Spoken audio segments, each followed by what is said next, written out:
നമ്മൾ പരിപാടി തുടങ്ങുകയാണ്.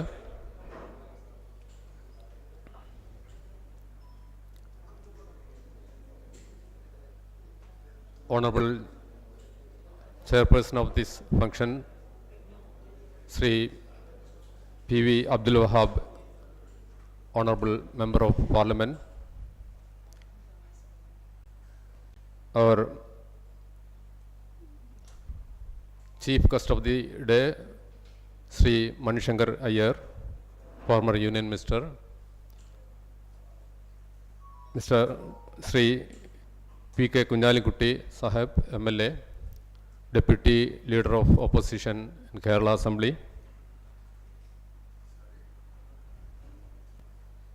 Sri M.C. Vadagara, he is on the way to this function, Sri P.A. Rashid, Dr. P. Naushad, dear friends and colleagues, we are assembled here to commemorate Sri M.I. Thangal. M.I. Thangal, I don't want to introduce him to this audience. M.I. Thangal is an intellectual with a difference, an academician, an orator with a difference. He was the editor of Chandrika Daily, the oldest Malayalam dailies in Kerala, which is established in 1934. He was also the executive editor of Vartamanam Daily, another Malayalam daily in Kerala. And he was the editor of Mappila at fortnightly published in Malayalam.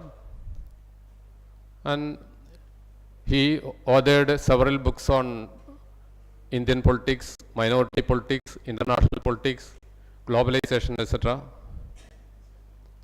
And he was an orator. He spoke at length about the against the radicalization of Muslim youths.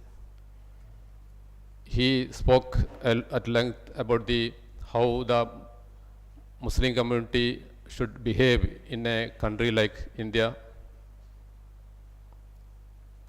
I don't want to explain more because so many M.I. Thangal. M.I. Thangal was honored with several awards for his contribution to the Kerala community. P.K. Kunjalikutty and P.V. Abdul Wahab Sahib and M.C. Vadagara, P.A. Rashid, all are colleagues of M.I. Thangal, so I don't want to speak more about M.I. Thangal. Let me explain. First of all, let me explain, especially to our chief guest, about the C.H. Mohammed Koya Chair for Studies on Developing Societies. C.H. Mohammed Koya Chair is named after C.H. Mohammed Koya, former Chief Minister of Kerala, who was the Education Minister, PWD Minister, who was the Speaker of Kerala Assembly, he was the Member of Parliament, and he was a versatile genius. He was the editor of Chandrika Daily, Chief Editor of Chandrika Daily. He was the author, he was the orator, and C.H. Mohammed Koya is the man behind this university itself. This is the largest university in Kerala. About 3 lakhs students are studying in this university, and about 500 affiliated colleges are there in this university. He is also the brain behind the Cochin University and Science and Technology, COSAT, and many other educational institutions. He was the Chief Minister also, I forgot to mention. C.H. Mohammed Koya, this chair, is doing so many activities from 2011 onwards. We are conducting seminars and symposium. We are conducting research programs. We are awarding fellowships to the students. We are conducting outreach programs, training programs, and many other academic and academic related programs we are conducting for the last several years. We are running a state-of-the-art heritage library, Mappila Heritage Library, which houses about 1 lakh indexes. This library is about the life and culture of Mappila community of Kerala for the last 400 years. I request our chief guest to visit that library. Students from Kerala and outside Kerala is visiting this library for the research purposes and other purposes, study purposes. This is a unique library in Kerala or South India. So many heritage documents are preserving and keeping in this library. We are digitizing all these documents which is preserved in this library. Today, we are commemorating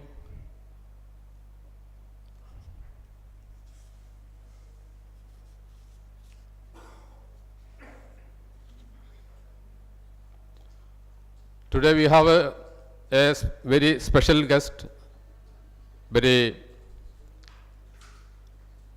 towering personality in the Indian political scenario, Sri Manishankara Iyer. Actually, C.H. Mohammed Koya chair is honored with the presence of Manishankara Iyer. Manishankara Iyer is a diplomat turned politician. He was a diplomat and he has served for Indian missions in various countries, Iraq, Belgium, Pakistan, etc. And after voluntary retirement from the Indian Foreign Service, he joined in Indian National Congress and he became the member of the both houses of Parliament, and he was the Union Minister for various portfolios. I think we have seen him, Manishankara Iyer, we have seen him in the fight against the Hindu fascism, and we have seen him in the fight for the minority rights. We have seen him in the fight against the corruption, and we have seen him in the fight for the Palestinian people who are struggling for a homeland for the last 7 decades.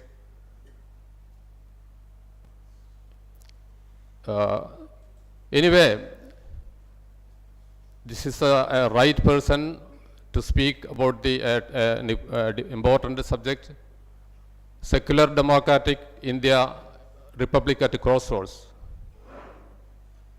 Very relevant subjects we are talking about. This audience, the audience is academic audience. Most of them are very related to academic institutions. We are eagerly waiting for his words. This, on behalf of C.H. Mohammed Koya Chair, I warmly welcome Sri Manishankara Iyer to this August function. I also welcome Sunita Iyer. She is the better half of Manishankara Iyer. She is accompanying him. I also welcome Sunita Madam. Suni Madam.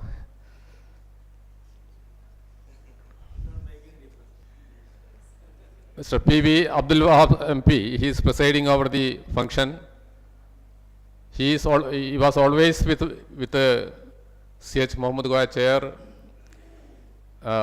He not only P.V. Abdul Wahab MP, the inauguration of this function, P.K. Kunjalikutti Sahib, Abdul Samad Samadani Sahib, E. Ahmad Sahib, late E. Ahmad Sahib, all MPs.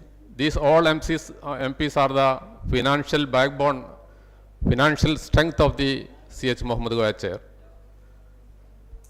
Sri P.V. Abdul Wahab MP has released 50 lakhs rupees for the construction of our C.H. Mohammed Koya chair building, and E. Ahmad Sahib released a huge amount, big amount to the construction of the building, and Abdul Samad Samadani last week he promised 40 lakhs rupees for the construction of the first floor of the building, and Kunjalikutti Sahib also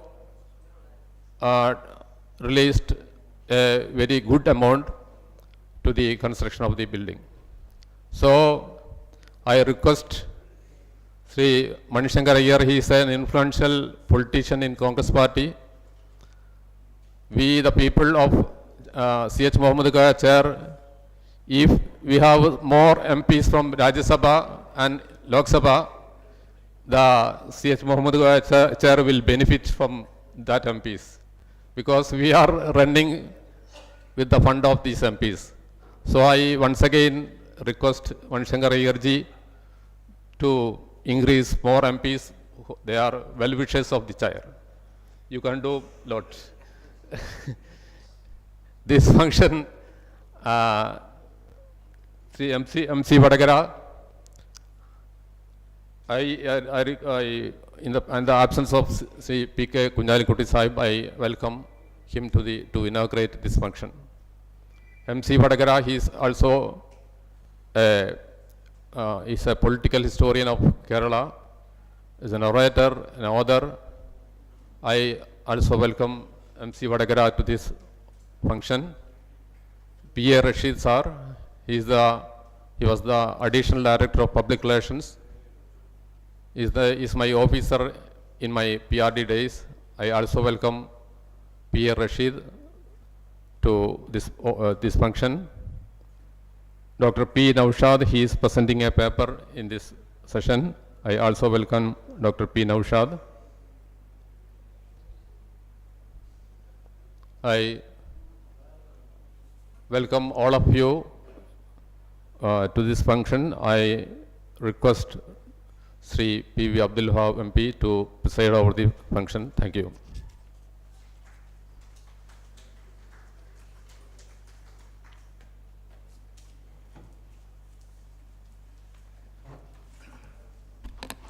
In the name of Almighty, the most benevolent and merciful. Respected Manishankar Iyer Sahib and Madam Manishankar Iyer. The former Union Minister is not a good title for him. So many former members, ministers, prime ministers are all there. I see him as a visionary, wonderful visionary in the current politics, or because he is, even though he is 10 years elder than me, but I feel always he is younger to me by some 20-25 years. We are telling him he is a congressman, but he is more than a congress.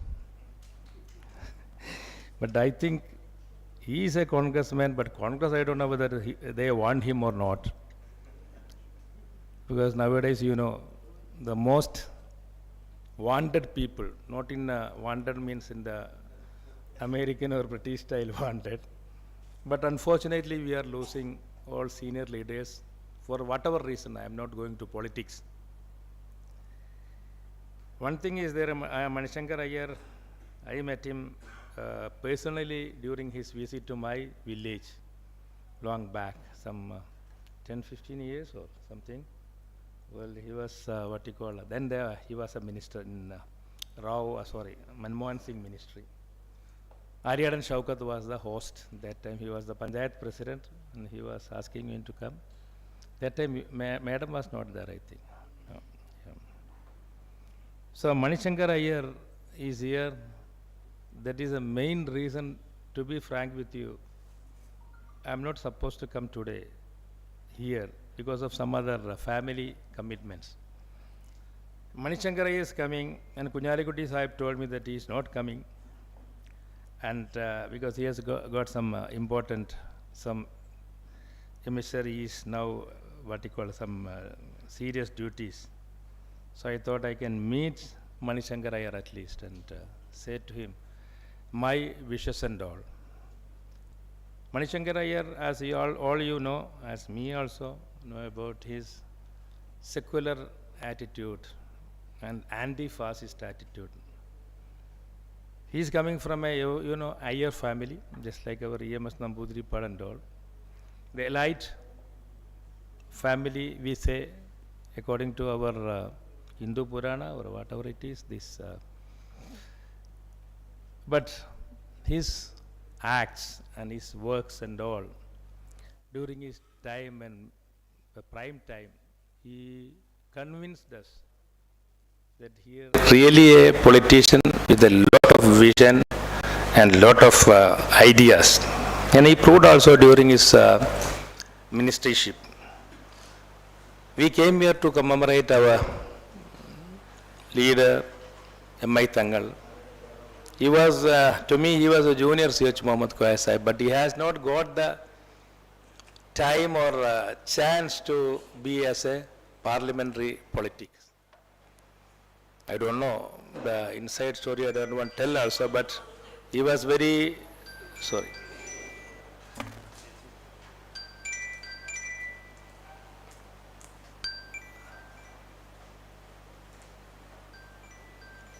Hello? Sorry.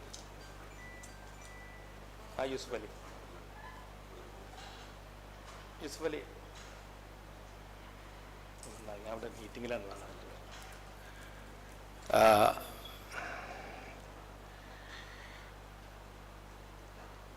The phone, that is the problem of the telephone. All my concentration, focus is gone. But that is normally I am not taking the phone. In between he gave me the phone. Anyway, Mr. Thangal, M.I. Thangal, is a good friend of mine and a guide. Whenever I go for any functions, I just detour to his house, 1 kilometer only, then take some advices, tips, what I want to say, especially in politics or minority politics or anything regarding whatever subject. He was an authority. He has got a lot of books also to refer, and he was giving me a good advices also how to be. And as rightly our Palaji mentioned all about his credentials, CH Mohammed Koya and he was almost, in a way, they were thinking same. And in the way,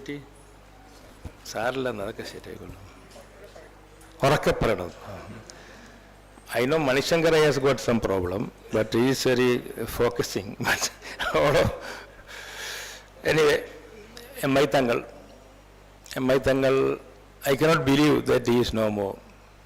The way he treated us.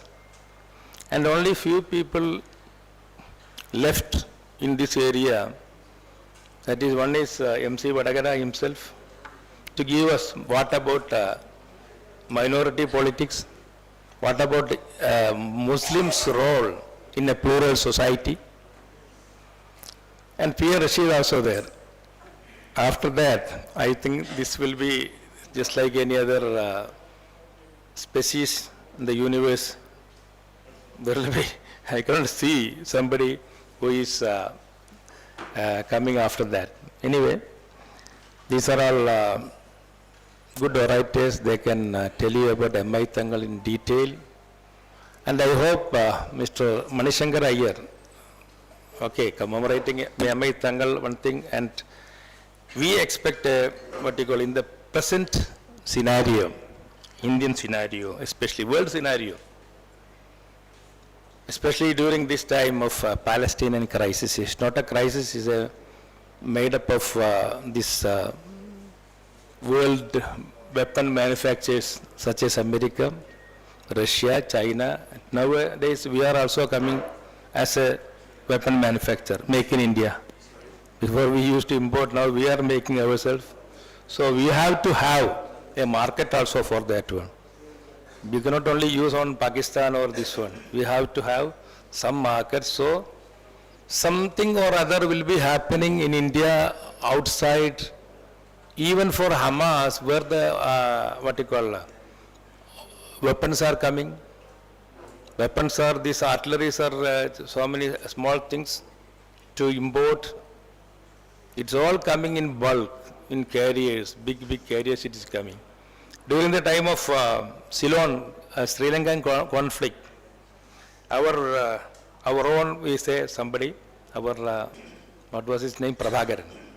Prabhakaran was getting a lot of nations, LTT or this one, they are getting ammunition. That is through sea only, not only by air. So these are all known to everybody. And this is a big mafia, big business. So in Palestine or in any other place, in Ukraine or wherever, there should be a conflict. So on that conflict only all these nations are surviving.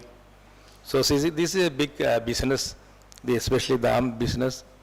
A lot of people nowadays in safe havens just like Dubai or so many other people I am not naming, they are all Palestinians.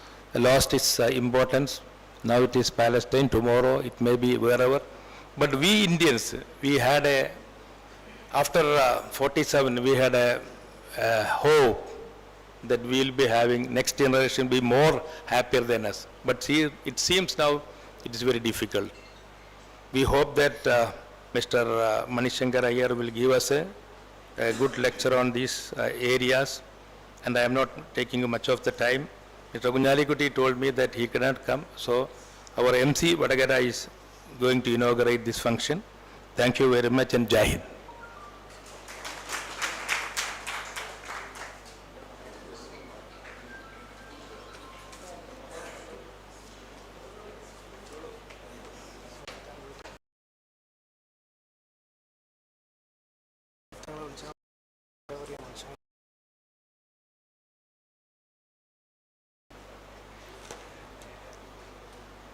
I request Sri Manishankar Iyer to deliver a keynote address. Thank you.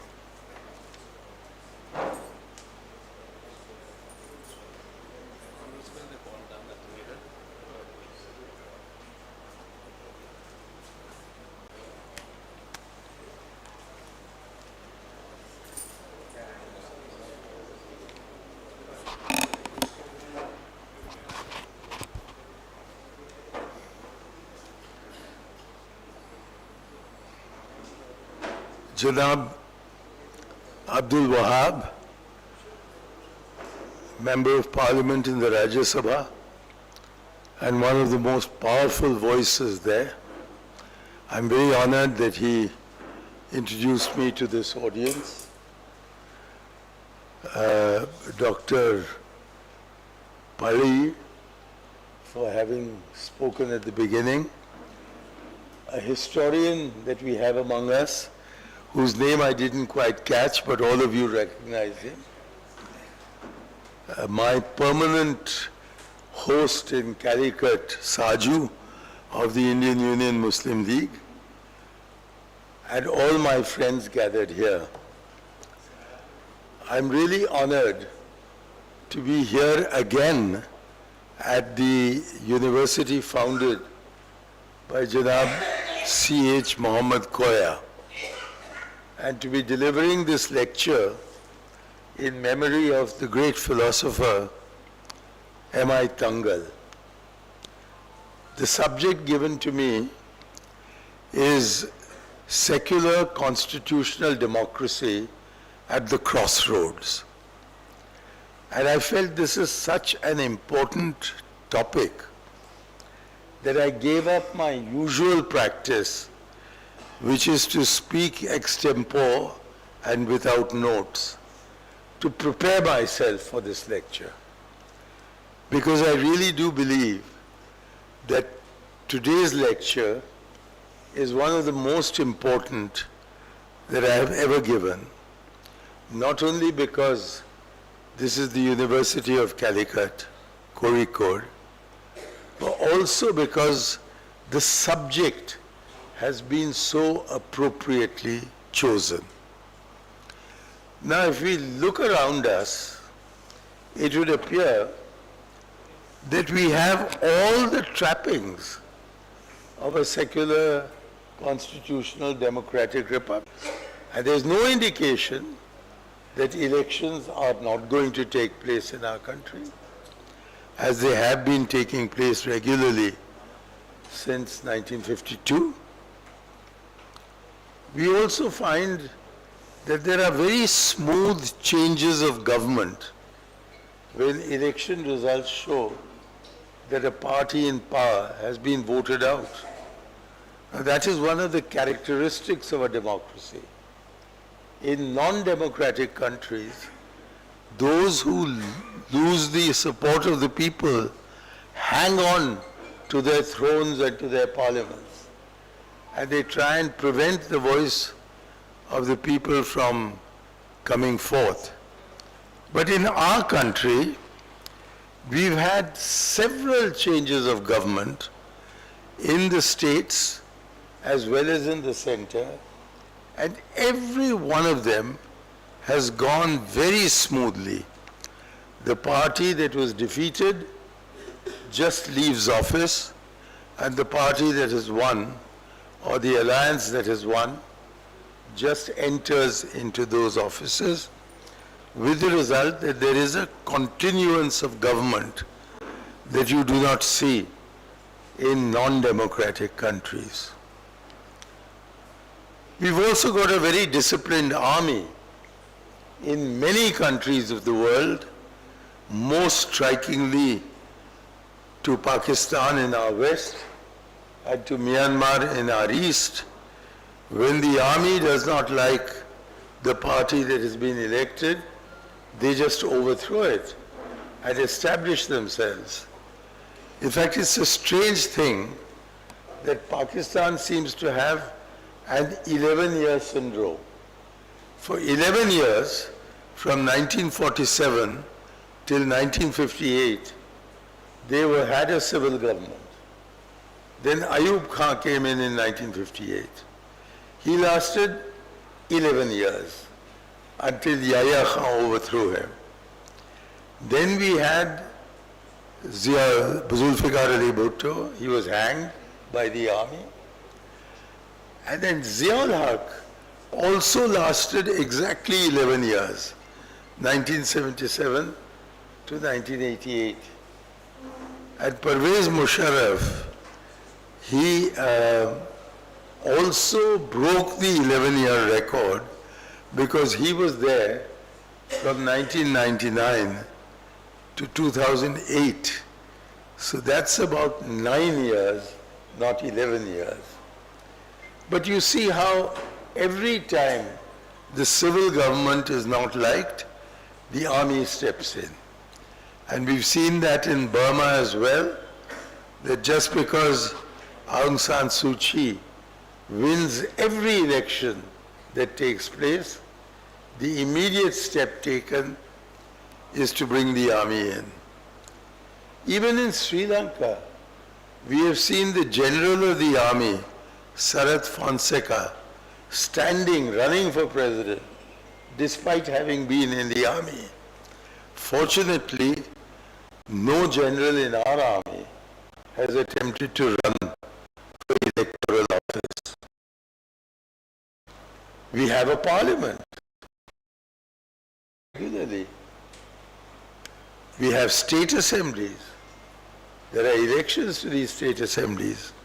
And there is fierce fighting between political parties, particularly here in Kerala, between the left front and the united front, during elections, between elections. But whatever the voters' result, that's respected. We even have panchayats. And Kerala is perhaps the leading example, or one of the leading examples of Panchayati Raj in this country. And then there are the courts, ranging from the magistrates' court all the way up through sessions courts and high courts to the Supreme Court, and special courts like the CBI's courts.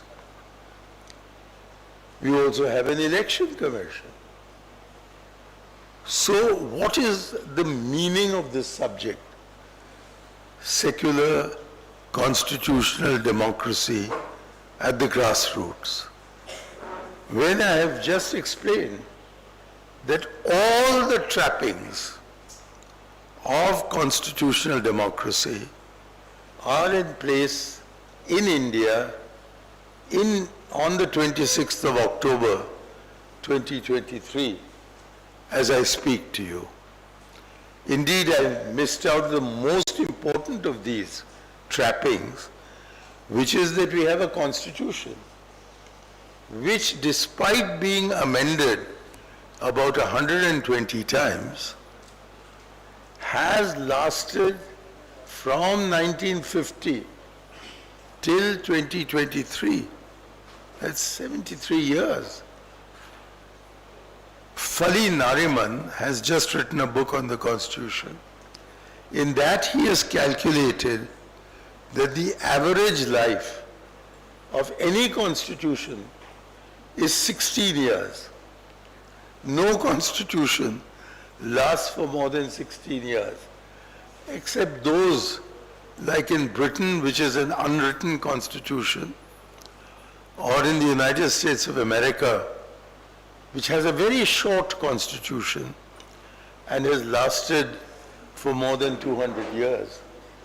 But whether it's France, whether it's Germany, whether it's Scandinavia, whether it's Italy, whether it's Belgium, that is, I'm talking of the Western democracies, their constitutions don't last. Not even the constitution of the Soviet Union. In fact, why talk of the constitution of the Soviet Union? The Soviet Union itself collapsed in about 70 years. So it's a remarkable achievement that our constitution has lasted as long as it has. And it seems to me that the constitution will last, because after all it is the Narendra Modi government that has made 26 November, which is the date in 1949 when the Constituent Assembly passed the Constitution, into Constitution Day. So we have a constitution, we have parliament, we have the courts, we have all that, we have elections, we have an election commission. Everything appears to be in place. And yet, in memory of M.I. Thangal, I have been invited to speak on secular constitutional democracy at the crossroads. So the question arises, what is the problem? Why do we think secular constitutional democracy is at the crossroads? And I think in a very recent book that only came out about 6 weeks ago, the great constitutional expert Fali Nariman has given the fundamental reason why Calicut University have asked me to speak on this subject. Nariman talks of the spirit of constitutionalism. And it is that spirit which is being leached. It is that spirit which is leaking out of our Constitution. It is that spirit of constitutionalism that we see no evidence of, and which makes us worry that even if we do have a constitution, even if we do have elections, do we still have a constitutional democracy? Do we still have a secular, pluralistic, holistic constitution? Is this still a union of states, or is there only a union with the states gradually disappearing from the political scene? Are we a united people or a people being divided? Do we regard all as equal?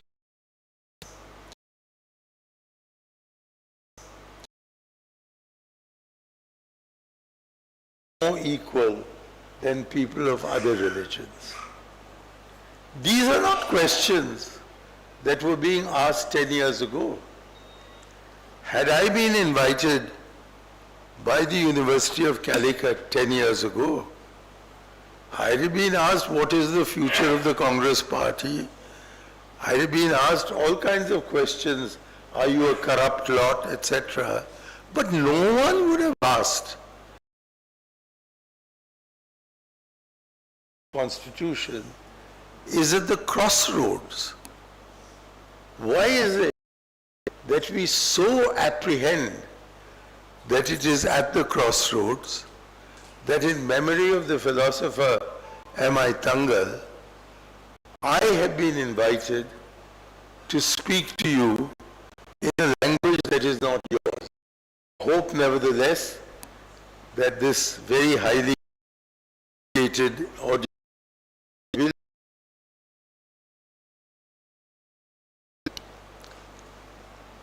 The lack of a spirit of constitutionalism. For let us never forget that Fali Nariman, a few weeks ago in his book, what B.R. Ambedkar had said on the occasion of the adoption of the Constitution. The Constitution is only a set of words. Whether it is faithfully implemented, whether the spirit of the Constitution is preserved or not, depends on those who are implementing the Constitution. If they are unfaithful to the spirit of the Constitution, then the words in the Constitution do not matter. And the big fear in India today is that although the Prime Minister of India swears by the Constitution and promises that everything he does is constitutional, more.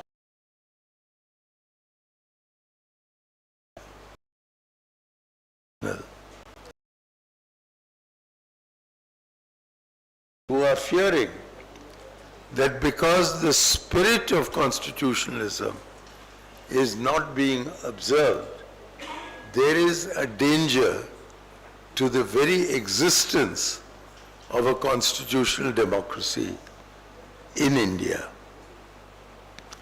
What is the self-evident proof of this? I think the self-evident proof lies in two fields. One, it lies in the preamble to the Constitution. And I think it is highly significant that when a very large group of Muslim women in the Jamia Nagar area of Delhi held their demonstration against the Constitution Amendment, the Citizenship Amendment Act. At that time, their slogan was not Allahu Akbar. Their slogan was the preamble to the Constitution, which says that India, which says that we, the people of India, are giving to ourselves a constitution based on 4 fundamental principles. Justice, and I think many Indians today believe they are not receiving justice at the hands of the Indian state. Please note, I did not say Indian government. I said Indian state, which includes the government, which includes the legislature, which includes the judiciary, which includes all the other institutions that have been set up to run our democracy. The people of India are beginning to fear that they are not receiving justice from the state of India. The next principle that is put down is equality. And the difference between the rich and the poor is growing at such a rapid rate. The gap is becoming humongous. And in many other ways, in terms of social equality, in terms of equality of treatment, even in terms of equality in the eyes of the law, the state does not appear to be delivering equality. And most important of all, although this is the least talked about, is the concept of fraternity means brotherhood. Unfortunately, when the French Revolution took place and this word came to the fore, there was patriarchy in France, there was patriarchy in the Catholic Church, and women were regarded as second-class creatures. So they only talked of brotherhood. But in today's India, I think we should say fraternity and sorority in order to include India. We need a brotherhood, we need a sisterhood. And the word fraternity in our constitution really means humankind, all of us together, believing that we belong to a particular family. The Prime Minister is very fond of saying that India, and in particular Hinduism, is based on the concept of Vasudhaiva Kutumbakam. He used it as the slogan for the G22 summit. It means that all creation belongs to one family. But within the country, he says, no, there are 2 families. There are the true Indians, who are the Hindus, and then there are the false Indians, who are the other communities. That is to go directly against the concept of fraternity.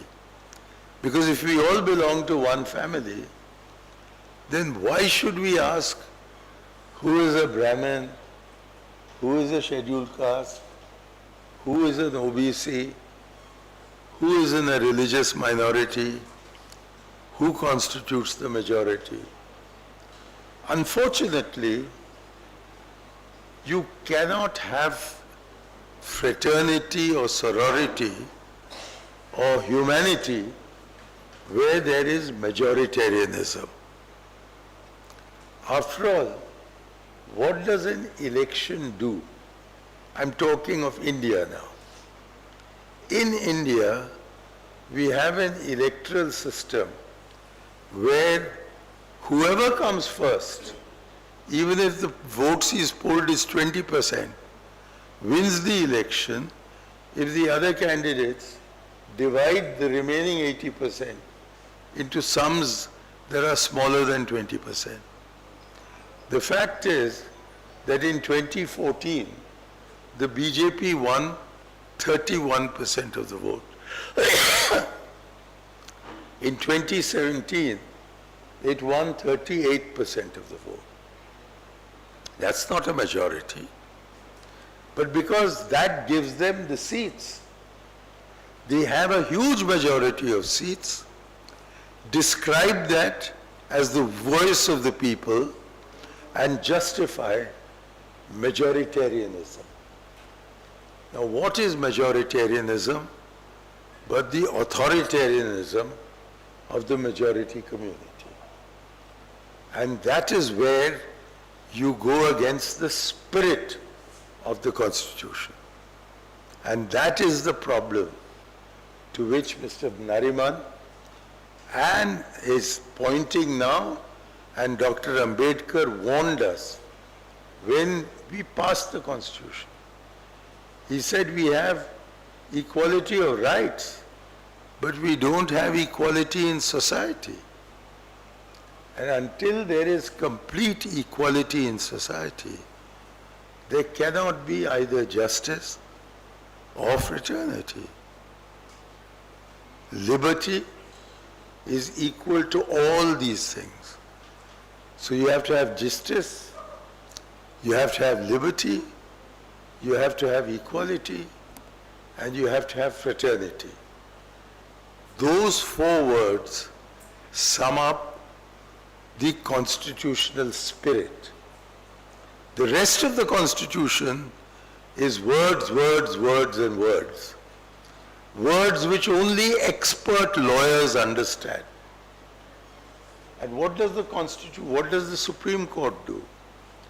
It looks at the words of the Constitution. That is why a very brilliant recent article in the Hindu said that our Supreme Court must go beyond the legal text of the Constitution and really test whether the legislation they are considering meets the spirit and objects of the Constitution. They check up whether it affects Article 14, Article 15, Article 21. That's a good thing. They need to do that. But they need, said this writer, to go beyond this text of the Constitution and ask whether the preamble, the preambular objectives, and the spirit of the Constitution are being observed in both the text of the legislation as well as the procedure by which it was passed.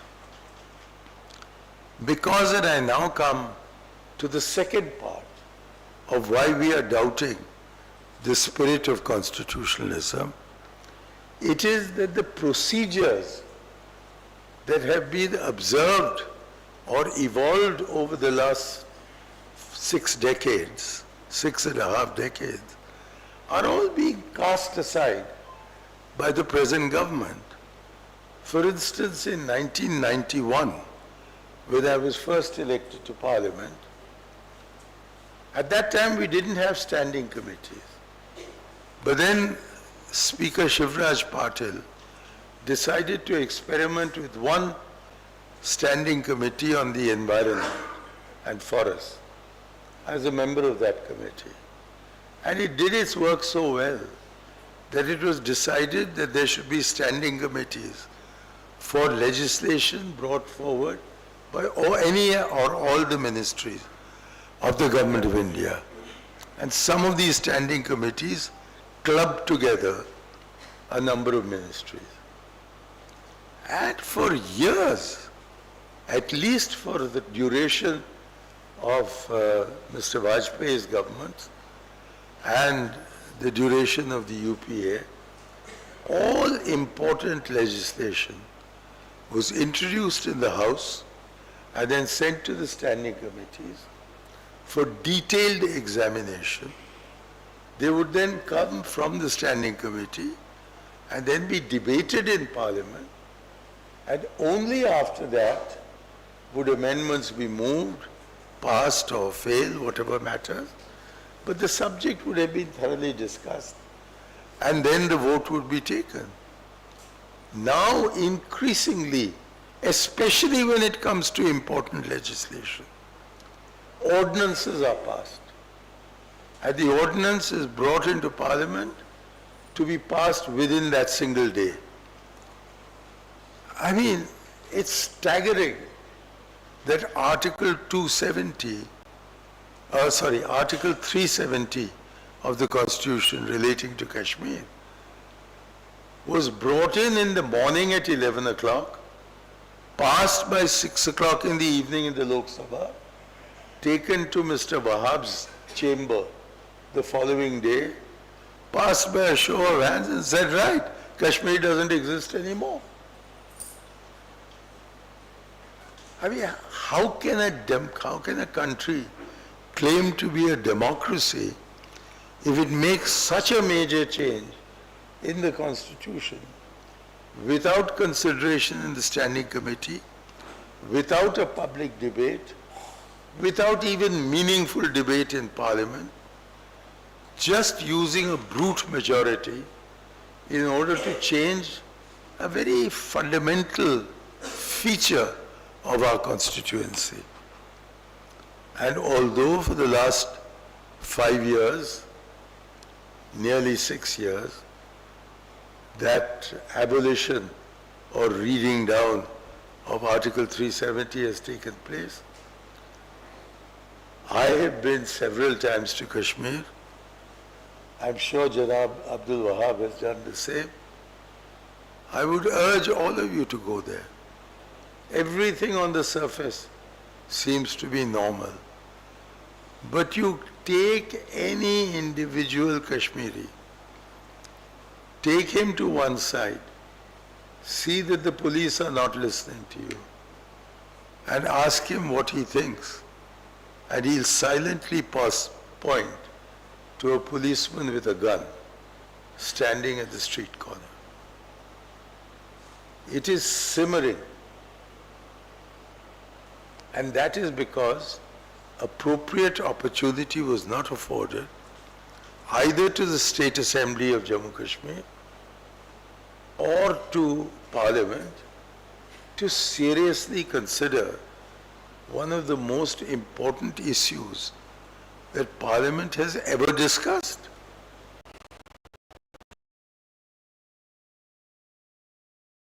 Many changes,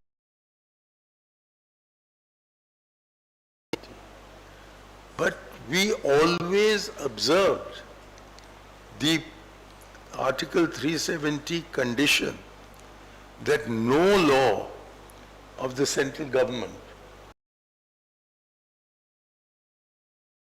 without the consent of the J&K Assembly. I was very deeply concerned with one of the most important constitution amendments ever made. That was the Panchayat Raj amendment by Rajiv Gandhi. Do you know, till today it does not apply in Jammu and Kashmir. Because the Jammu and Kashmir Assembly never passed it. And this government first dissolves the assembly, then appoints a governor who says, I am a governor from outside Kashmir, who says he's a member, he represents Kashmir, that he has given consent to the bill and therefore Parliament passes it. Is this in accord with the spirit of the Constitution? I don't know whether it's in accord with the words of the Constitution, because the Supreme Court has taken 5 years to take up this subject, to even admit the petitions. And since they are considering whether the words have been obeyed or not, I'm not going to comment on that, it is sub judice. But is it in accord with the spirit of the Constitution? We see that the dominance of the executive over all other wings of our democracy. And as I've stressed at the beginning, our democracy is not just elections and parliament. Our democracy also has to have various institutions that function independently and without fear or prejudice in their respective spheres. And if they don't, then it can't be a democracy, it becomes an autocracy. Now we find repeated decisions by the presiding officers of the Lok Sabha and the Rajya Sabha conform to what the government wants and don't seem to have any justification other than that the government wants it. Give you an example. Mahua Moitra's case, filed by Nishikant Desai, Dubai, has been immediately referred to the Ethics Committee. But when, what's that man's name? Ramesh Bidhuri spoke absolute communal nonsense about Danish Ali, words that are so filthy that even if this is not parliament, because there are ladies, I can't even tell you what those words are. That is still to be referred. Danish Ali is still to be called. Ramesh Bidhuri says, I'm busy in an election in Tong. Why have they sent him to Tong? Because there are many Muslims who live in Tong, and his job is to divide them from the Hindus. So they say, okay, in that case you do your communal work in Tong, we won't call you. But Mahua Mitra is summoned immediately, asked to explain. Rahul Gandhi removed within seconds. And what he has to say about Adani is all removed from the record of Parliament.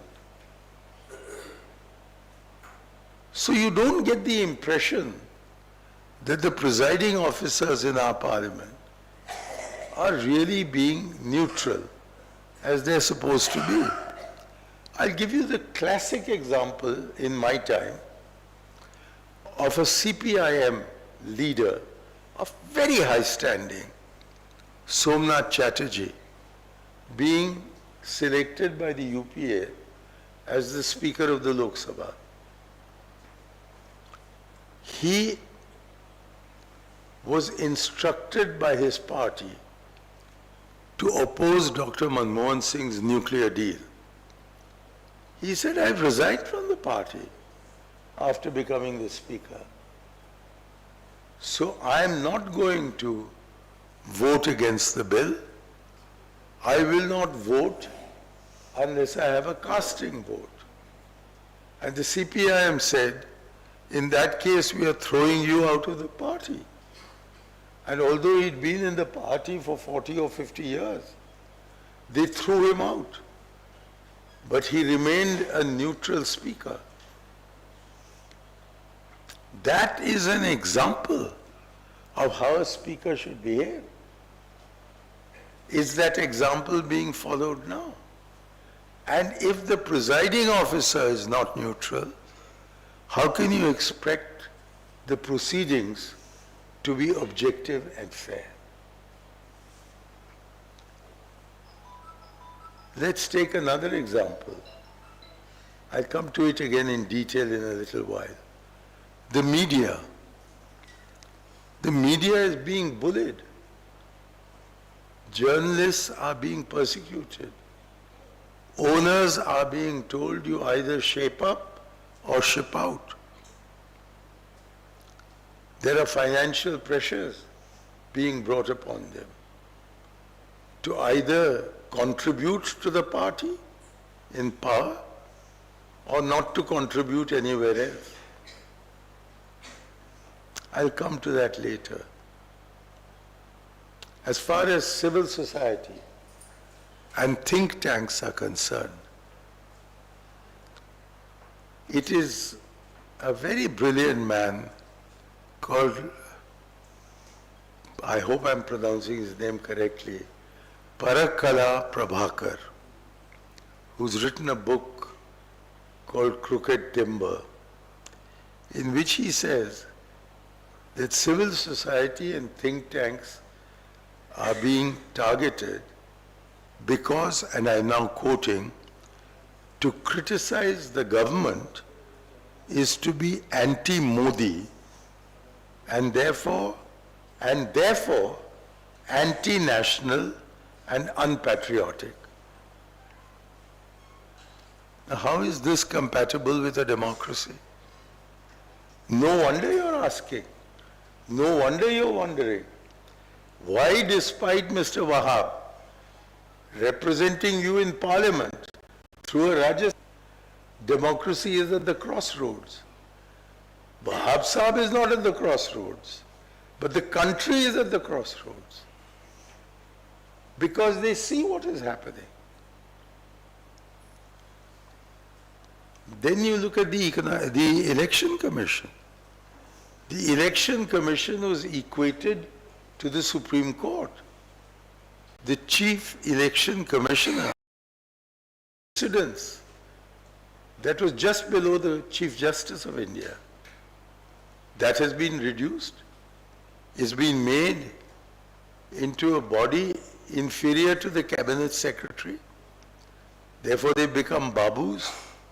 There was an article by S.Y. Qureshi recently. I'm talking about last week. All my information is in the last 1 week. I'm not quoting anything which I have not heard in the last 1 week. I'm not drawing on 9 years of experience. I'm not even drawing on 9 days of experience. I'm just drawing on 1 week's experience. S.Y. Qureshi, one of our best chief election commissioners, he's been deploring what is happening. And the Central Information Officer has ruled that Mr. Narendra Modi's BA results cannot be revealed because it's a private matter. Now, when you want a job in Calicut University, can you walk in here and say, I've done my BA? The Vice Chancellor will ask you, where is your BA certificate? You have to produce it. You have to show it to him.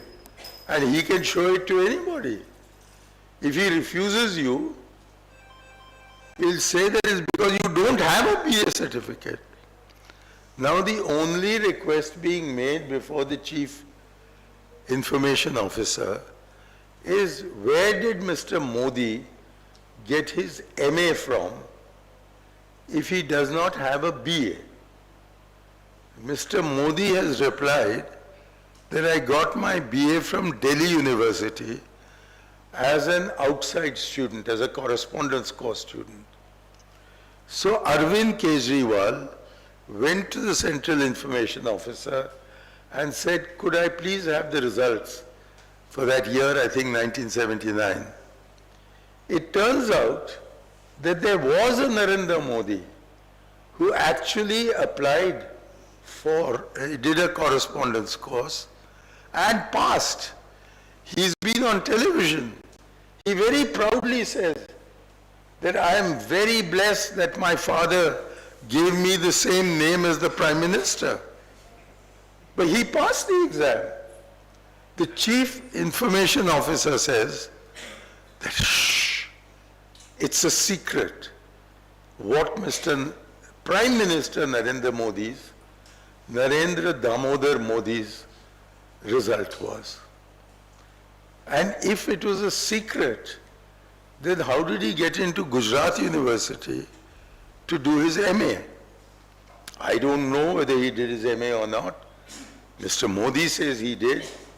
But I was at a seminar like this some years ago, and my fellow speaker, I was talking to him before the seminar began, and he said he was an emeritus professor of Gujarat University.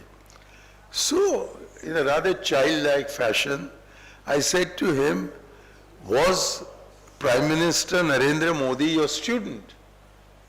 And his answer was, I taught in Gujarat University for 43 years, but never heard of the course in which Narendra Modi claims he's got his MA.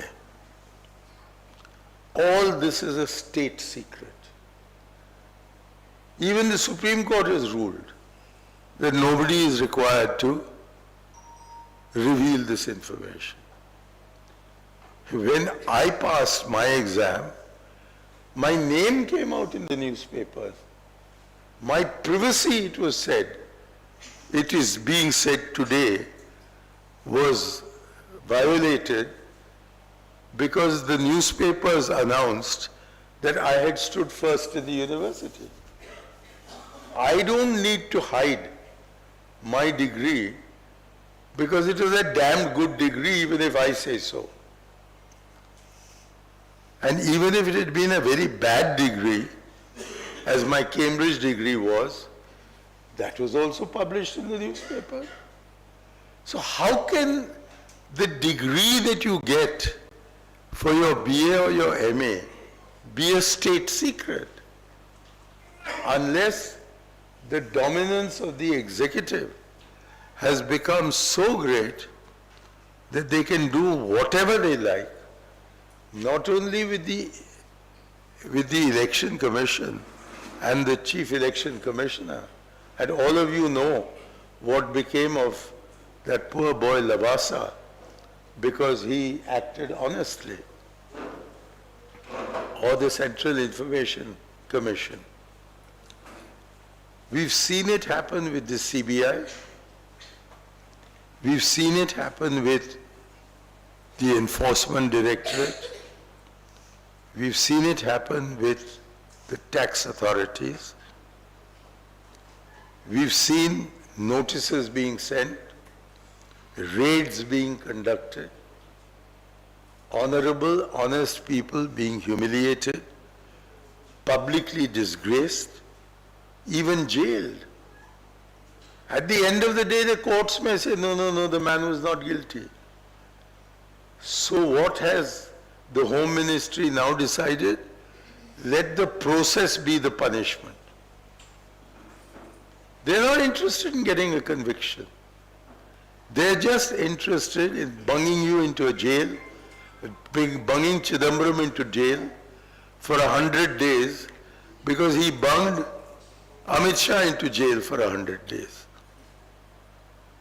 And has that case been pursued? Not to the best of my knowledge. So many. Siddiq Kadappan. What was his fault? He went to cover the cover-up of the Hathras murder of a young ST girl. And on the way he was picked up, taken to jail, kept there for 2.5 years, then let off by the courts. But he'd already received his punishment. For 2.5 years he couldn't see his family. It happened to Father Stan, sorry. It could have happened to Kobad Gandhi. It is happening to others accused of being Nakshals. I have been accused on the floor of the House by Arun Jaitley, the leader of the opposition, of being half a Maoist. I replied in my opening speech in the Rajya Sabha. This was before Mr. Wahab joined, so he wouldn't know the incident. I was called in 2010 one of the half Maoists. So I stood up and I said that I am flattered to be called half a Maoist by a full-fledged fascist. They closed down the house for 3 days. And Hamid Ansari as the chairman. My friend, he's my foreign service colleague. He's perhaps my closest ever friend. He was the presiding officer. He ruled against me. And Pranab Mukherjee explained to me that in the Rajya Sabha, the rules of the House of Commons apply. that is, the unparliamentary words are those given in May's, Erskine May's dictionary, whereas in the Lok Sabha has its own words. So you can say fascist in the Lok Sabha, but you can't say fascist in the Rajya Sabha. But I'm giving you an example where a close personal friend, standing as the chairman of the Rajya Sabha, rules against his best friend because that is the proper thing to do. Can you imagine this happening now?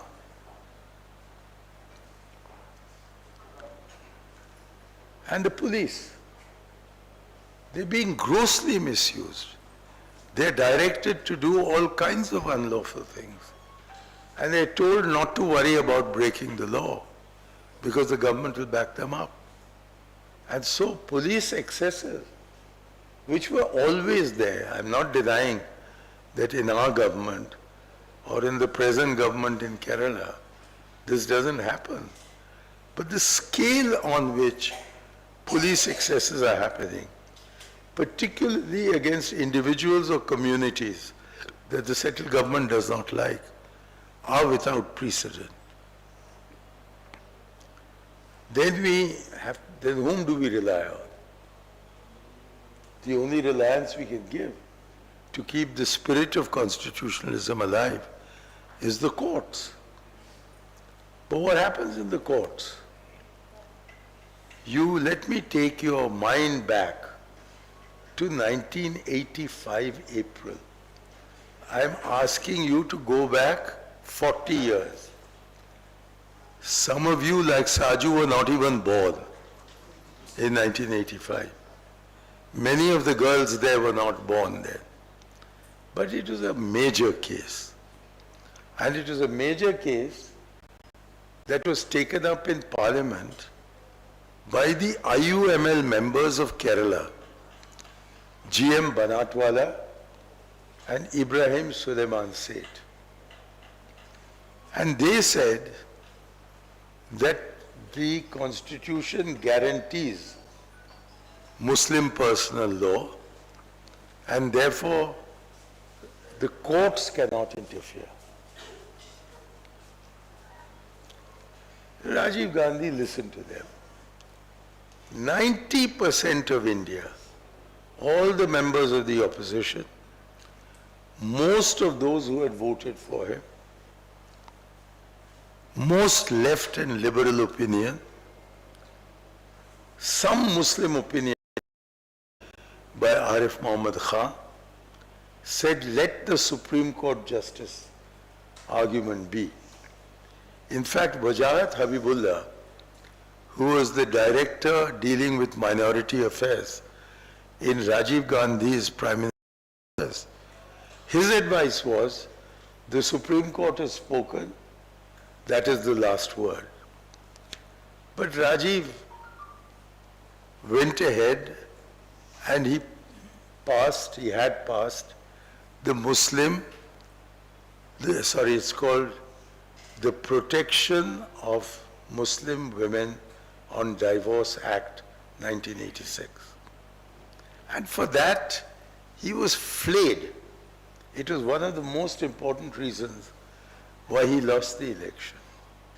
And for 4 years, he was regularly criticized. And even today, when I try and defend Rajiv Gandhi, Shabano, is all that I hear. There was a Muslim lawyer, actually it's wrong to call him a Muslim lawyer because he was a communist lawyer, and communists don't have religion. He was born in a Muslim family, in a very well-known Bora Muslim family. His name was Daniel Latif. Daniel Latif, in September 1986, filed a writ petition in the Supreme Court challenging the Muslim Women on Divorce Act 1986 on legal, constitutional and moral grounds. But the Supreme Court does not decide immediately.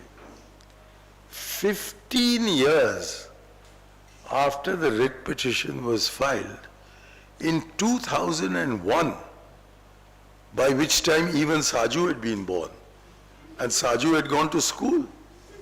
He was a 12-year-old boy then. In 2001, the Supreme Court said that this is a brilliant piece of legislation. It's completely constitutional. It's totally legal. Because the only thing is that it takes the final decision away from the Qazi and gives it to the magistrate. And all that he did was, he changed one word. Where the Qazis had been interpreting Muslim law to say that compensation should be paid for the period of iddat, the law was changed by Rajiv Gandhi to say that compensation should be paid within the period of iddat. Just that one word. And all divorce cases of Muslim women are now being decided in the Supreme Court, and for the last 22 years under the Muslim Women's Protection of Rights on Divorce Act 1986. So you see what happens when the courts delay. The man had even died. He'd been killed in a terror fire without being forgiven for Shabanu. Then he was accused by Bofors, on Bofors, of having taken 64 crore rupees. Today, MPs are spending 64 crore rupees for their election. At least in some states. No, I'm not saying Mr. Wahab spent 64 crore. And I have never in my life seen 64 crore. If anyone has 64,000 to give, I'm ready to take it. 64 crore, he is still being accused of bribery, and yet the court in 2004 said there was not a scintilla of evidence. I'm quoting the court judgment. Not a scintilla of evidence that any public servant, be it the Prime Minister, be it anybody else, had taken the bribe, had taken a penny. And although there were accusations that Quattrocchi was the agent, the High Court decided that what Quattrocchi did with his own money is his business. And nobody has been able to give a money trail from Quattrocchi to Bofors or to Rajiv Gandhi. And yet, it was 13 years after he was assassinated that the judgment came. So justice denied, justice delayed is justice denied. And unless our courts really pull themselves up by the bootstraps, especially the Supreme Court, there's no way in which the courts are going to fulfill their job, which, again I'm quoting the same person, to go beyond textual obsession to ensure the integrity of the democratic process. And that courts must engage with democracy beyond elections. And what is Mr. Modi trying to say? That the legislature is the voice of the people, that the Supreme Court is not elected, and therefore any decision of the court can be overturned by the parliament. And he's attempting to do this in various cases.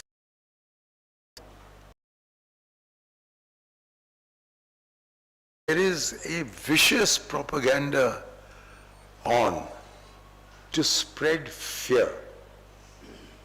I don't think Indians have ever been as frightened as they are today. They're frightened of writing. they're being censored. I am the older brother of one of India's most recognized columnists. You've probably all heard of Swaminathan Iyer. Swaminathan tells me privately that for the first time in the 35 years that he's been writing columns, he's being told, don't say Modi, say BJP. One of his columns was censored by the owners. And if this happens to Swaminathan, you can imagine what is happening to other smaller journalists. You can't refer to Modi as Modi. You can certainly refer to Nehru as Nehru, and Indira Gandhi as Indira Gandhi, and Rajiv as Rajiv, and even Vajpayee as Vajpayee. But when it comes to the holiest of holy, you have to say PM Modi. If you don't put in the PM, the editor puts it in. If the editor doesn't put it in, the sub-editor puts it in. How can fear and democracy go together? We are at the crossroads. And Calicut University is to be congratulated on recognizing that we are at the crossroads. Have I spoken enough or should I continue? May I continue? Because I've still got a lot to say.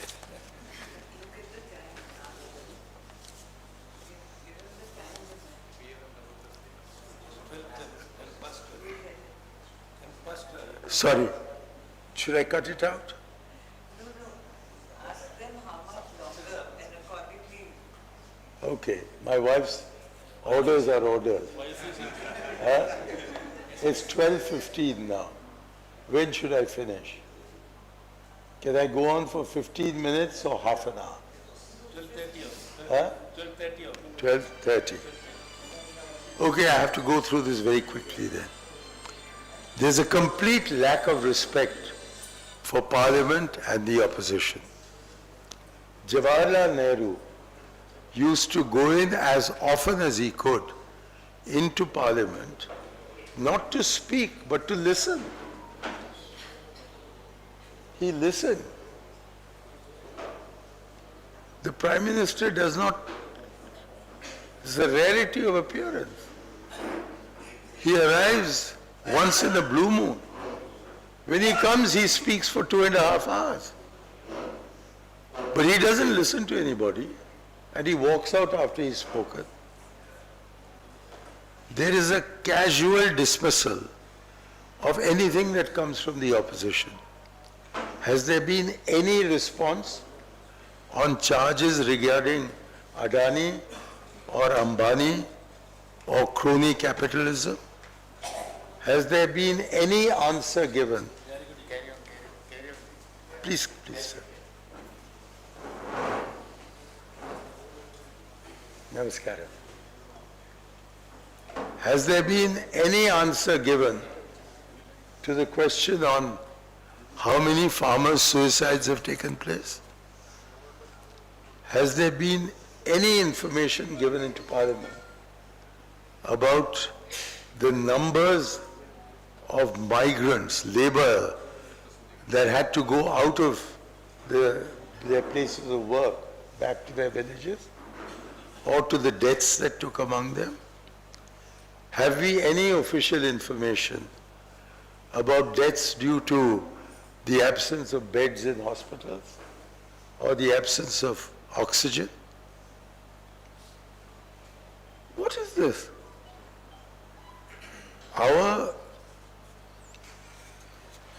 Our statistics have become the joke of the world. Mr. Prabhakar says our statistical integrity is being questioned across the world. We don't even give figures which used to be given regularly about how the economy is doing.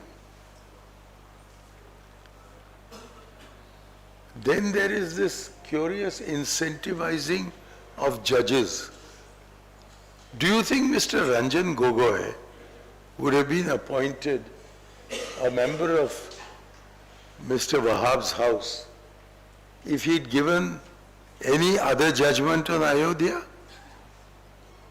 Earlier, if T.N. Chaturvedi had not given his CAG report on Bofas, do you think he would have been made a member of the Rajya Sabha by the BJP for 2 terms? So if you start incentivizing judges to give the decisions, the judicial decisions that the executive wants, that is a subversion of democracy. There is the use of ordinances, which I've mentioned before. A complete riding roughshod over anything that the opposition asks for. I'll give you a contrasting example. The Chinese began their invasion of India on the 22nd of October, 1962. There was a party then which in both the Lok Sabha and the Rajya Sabha had 4 seats altogether. It was called the Bharatiya Janata. And its leader was a young man of 36 years called Atal Bihari Vajpayee. I looked at the newspapers and found that on 26th October, in the middle of the war, this chit of a boy, 36-year-old Atal Bihari Vajpayee, goes to call on the 72-year-old icon of India, Jawaharlal Nehru, and demands that Parliament should be convened to discuss the reverses. And do you know what the 72-year-old man said? He said, "You're right." And Parliament was called. There were 182 speakers in the Lok Sabha. 182. The longest debate ever held. It was held in the Lok Sabha and the Rajya Sabha from about the 8th till about the 15th of November. That was the respect given to the opposition. I have sat in the House. My very first visit to the House, to the visitors' gallery, was to watch S.A. Dange attacking Jawaharlal Nehru for bringing down Nambudripad's government in Kerala. Nehru sat through this attack, and Dange ended memorably by comparing Nehru to Yudhishthira in the Mahabharata. Yudhishthira's chariot always rode above the ground because he always told the truth. But Krishna persuaded him to loudly say that Ashwamitra is dead. But what he said was, Ashwamitra, the elephant, is dead. And he loudly said that Ashwamitra, the elephant, is dead. And immediately the wheels of his chariot fell to the ground because he told half a lie. And Dange, looking at Nehru, said that your chariot has now fallen to the ground because you removed the Nambudripad government. And we listened to it. The Congress didn't object. They didn't have people getting up and telling the speaker, cut out that line. That is democracy. Respect for the opposition, consulting the opposition, including the opposition in governance, is part and parcel of democracy. And yet, now that is not happening. We just had a meaningless special session. Why was the special session called? To pass the women's reservation bill? It could have been passed at the regular winter session. What's the problem? It's been pending for 27 years anyway. But that is the way this government functions. And then there are empty gestures.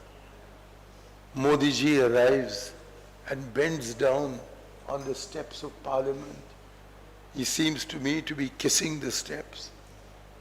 Then he gets a Shengal from my constituency, a wretched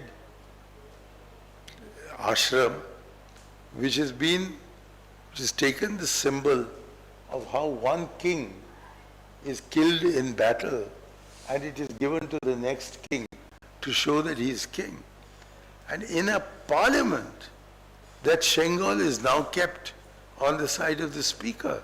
Are we a monarchy or are we a democracy? Then, for inaugurating the new parliament, A, new parliament is not necessary.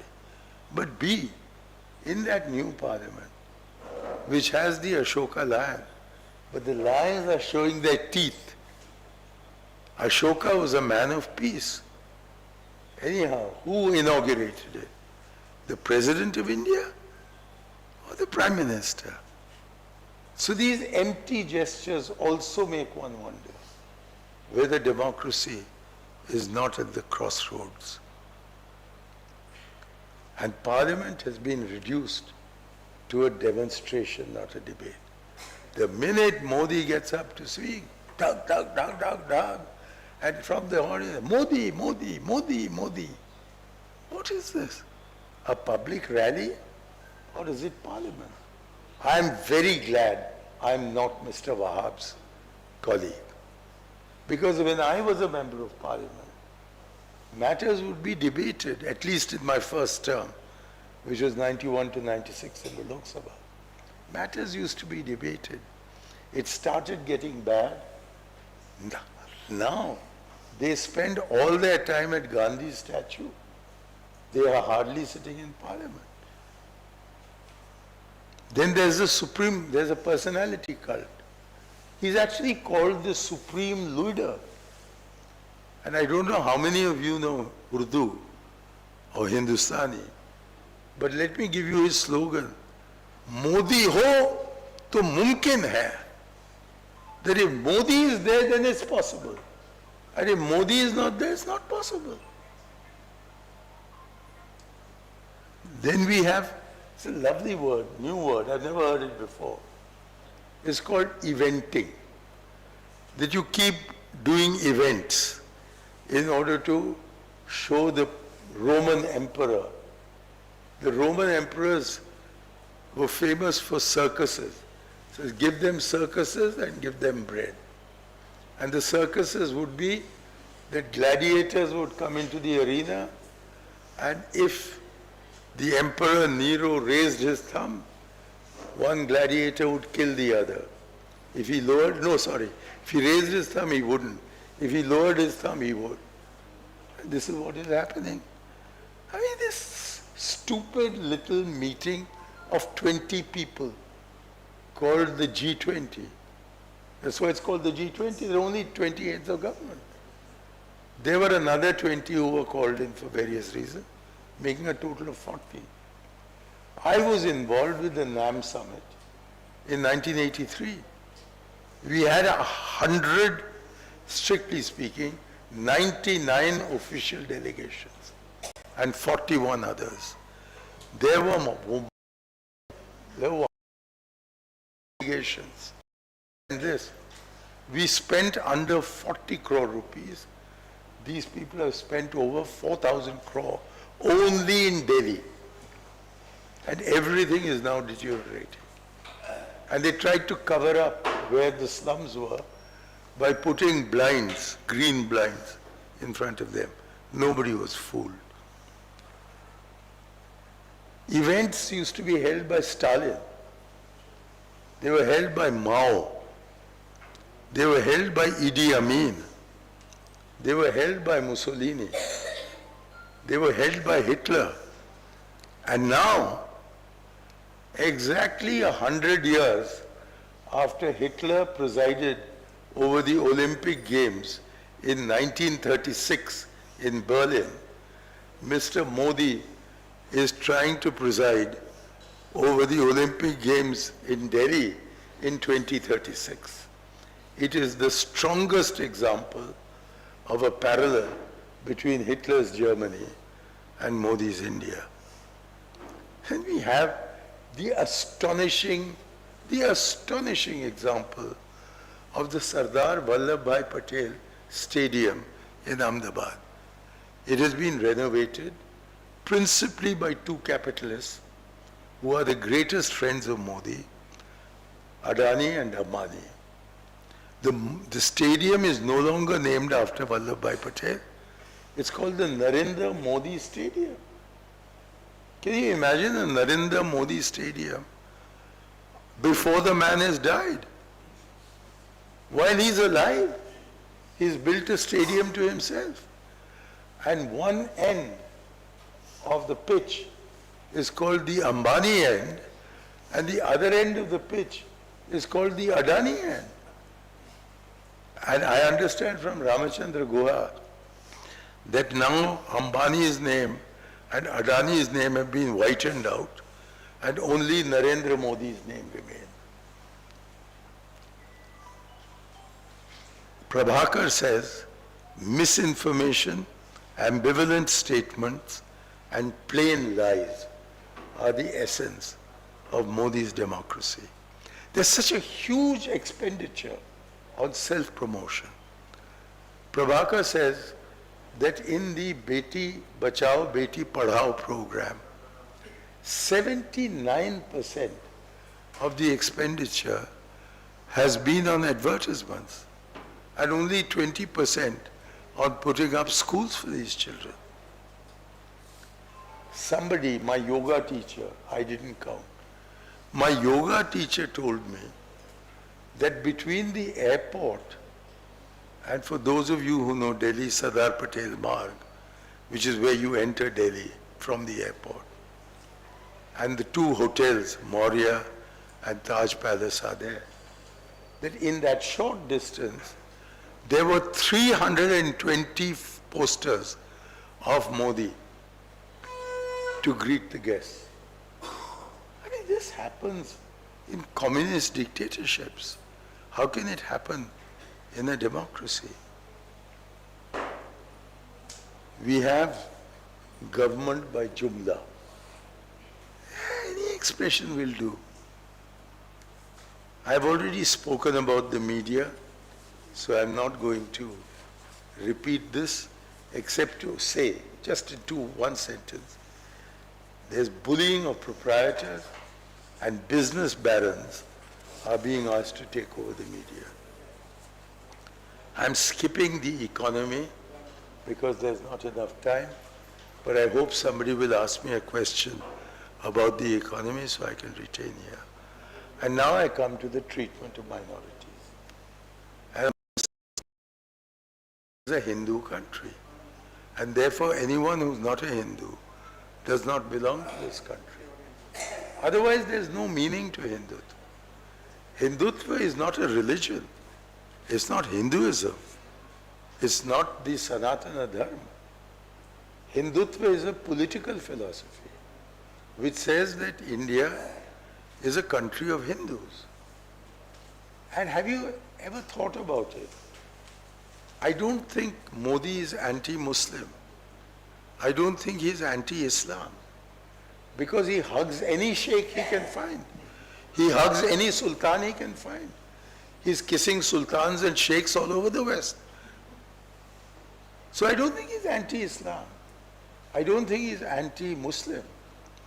I think he's anti-Indian Muslim. And I think he's anti-Indian Islam. And why is that?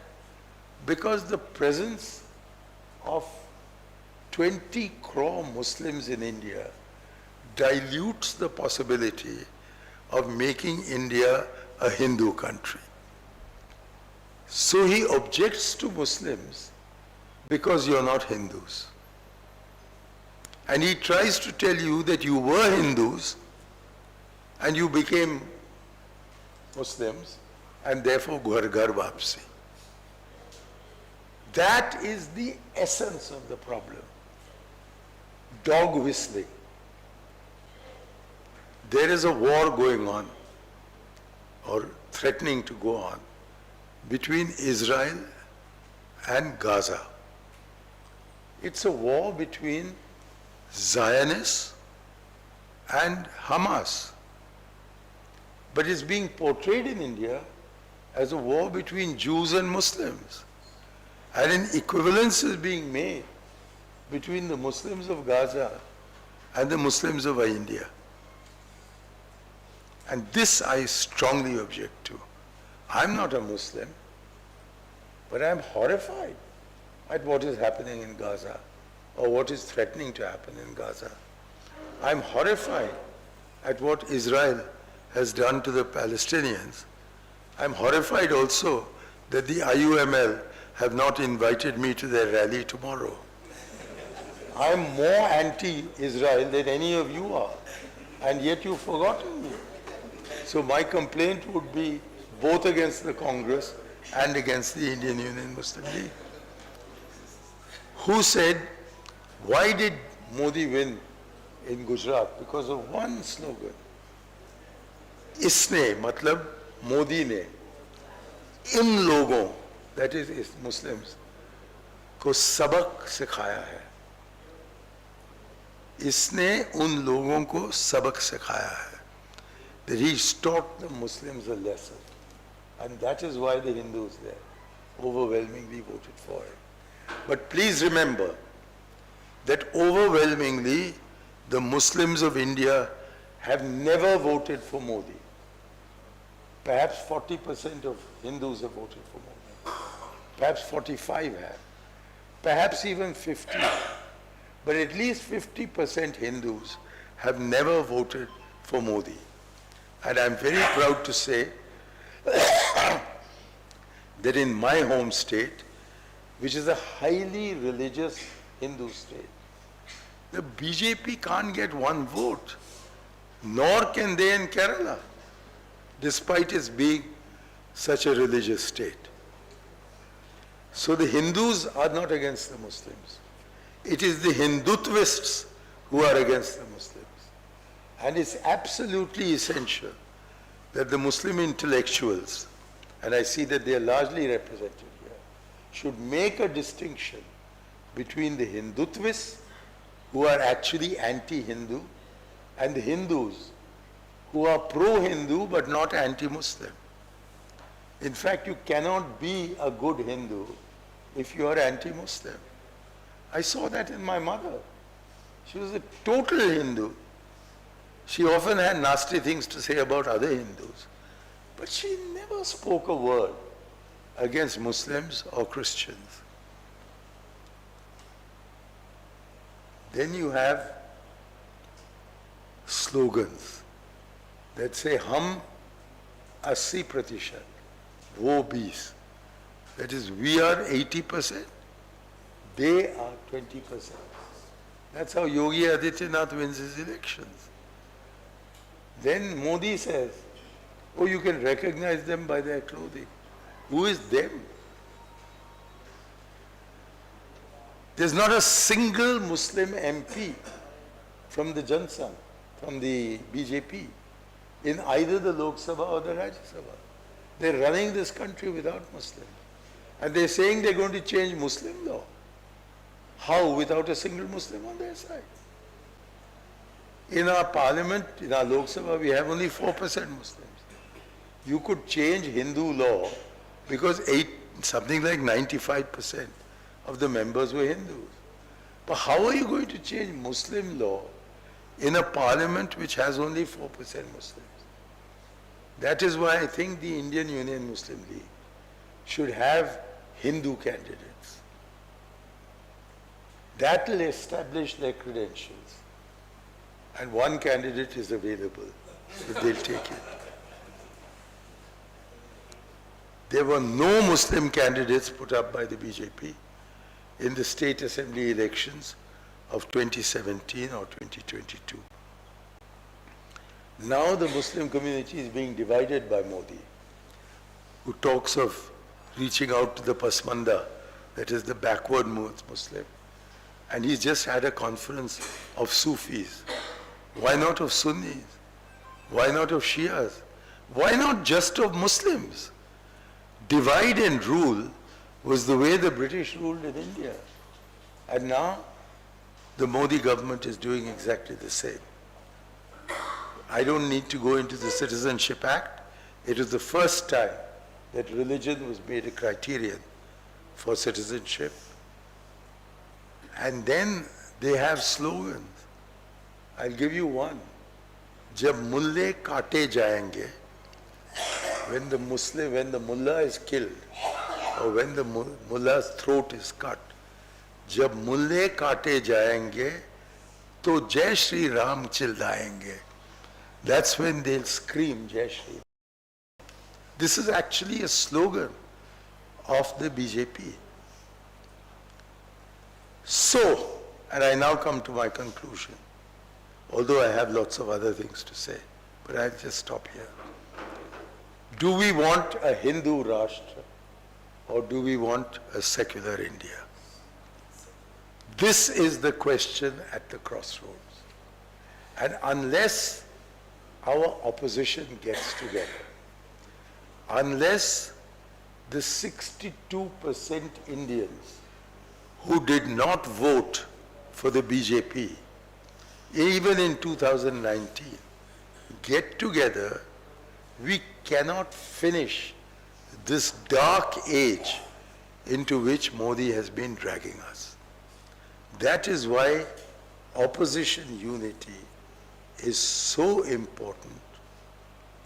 I've actually had a man who said he admired me.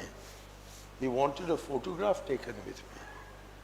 And then he said, as he was going away, as if it was the most normal thing to say, as if he was kissing me on the cheek, he said, Congress the Muslim League hai. He said, the Congress is the Muslim League. And why? Because this thought of Tushtikaran has been poisoned into the minds of so many people. This is not appeasement. It is compassion. And compassion is what the Vedas teach us. It is what the Quran teaches us. It is what the Bible teaches us. It is what even an atheist like myself regards as common ethics, compassion. You have to be kind to the minority. Being kind to the minority is not appeasing the minority. And therefore we must be strong against this expression, Tushtikaran. What Prabhakar says is that you can't make a straight plank out of crooked timber. You can't make a straight plank out of crooked timber. The BJP is crooked timber. So you cannot make a straight plank out of 38% Indians. But if only the opposition will sink its internal differences and convert the India alliance into a real election machine, I'm very happy to come back to you next year and say that we are no longer at the crossroads. Thank you very much.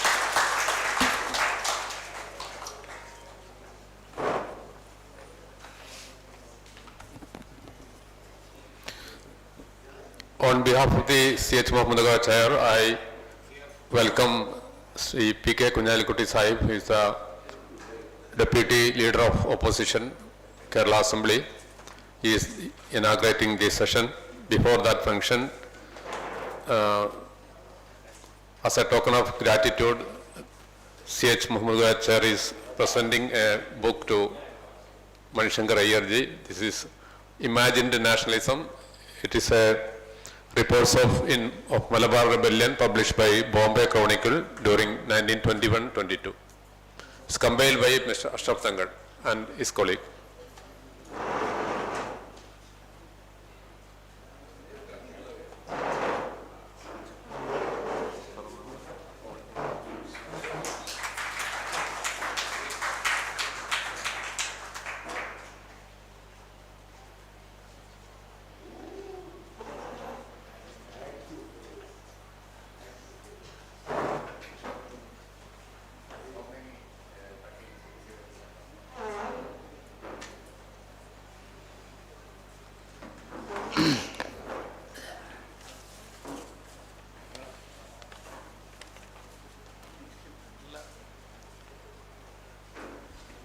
ബഹുമാനായ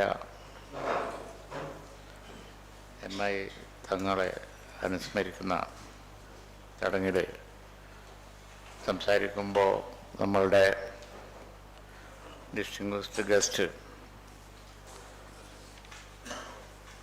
ശ്രീ മണിശങ്കർ ഉള്ളതുകൊണ്ട് ഏതാനും കാര്യങ്ങൾ അദ്ദേഹത്തിന് കൂടി മനസ്സിലാകുന്ന തരത്തിൽ പറയണം.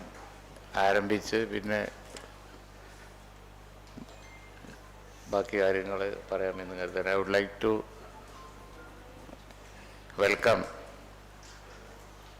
Sri Manisankar ji to Kerala. I thought that I would come in the beginning itself so that I could hear you fully. Although I couldn't hear you fully, what I heard from you towards the end of your speech was quite educating one. He analyzed how the parliament worked in earlier times during Pandit Jawaharlal Nehru and all that. They had taken parliament very seriously. That's why Manisankar ji said even a 36-year-old Atal Bihari Vajpayee said something. The elderly people took that very seriously.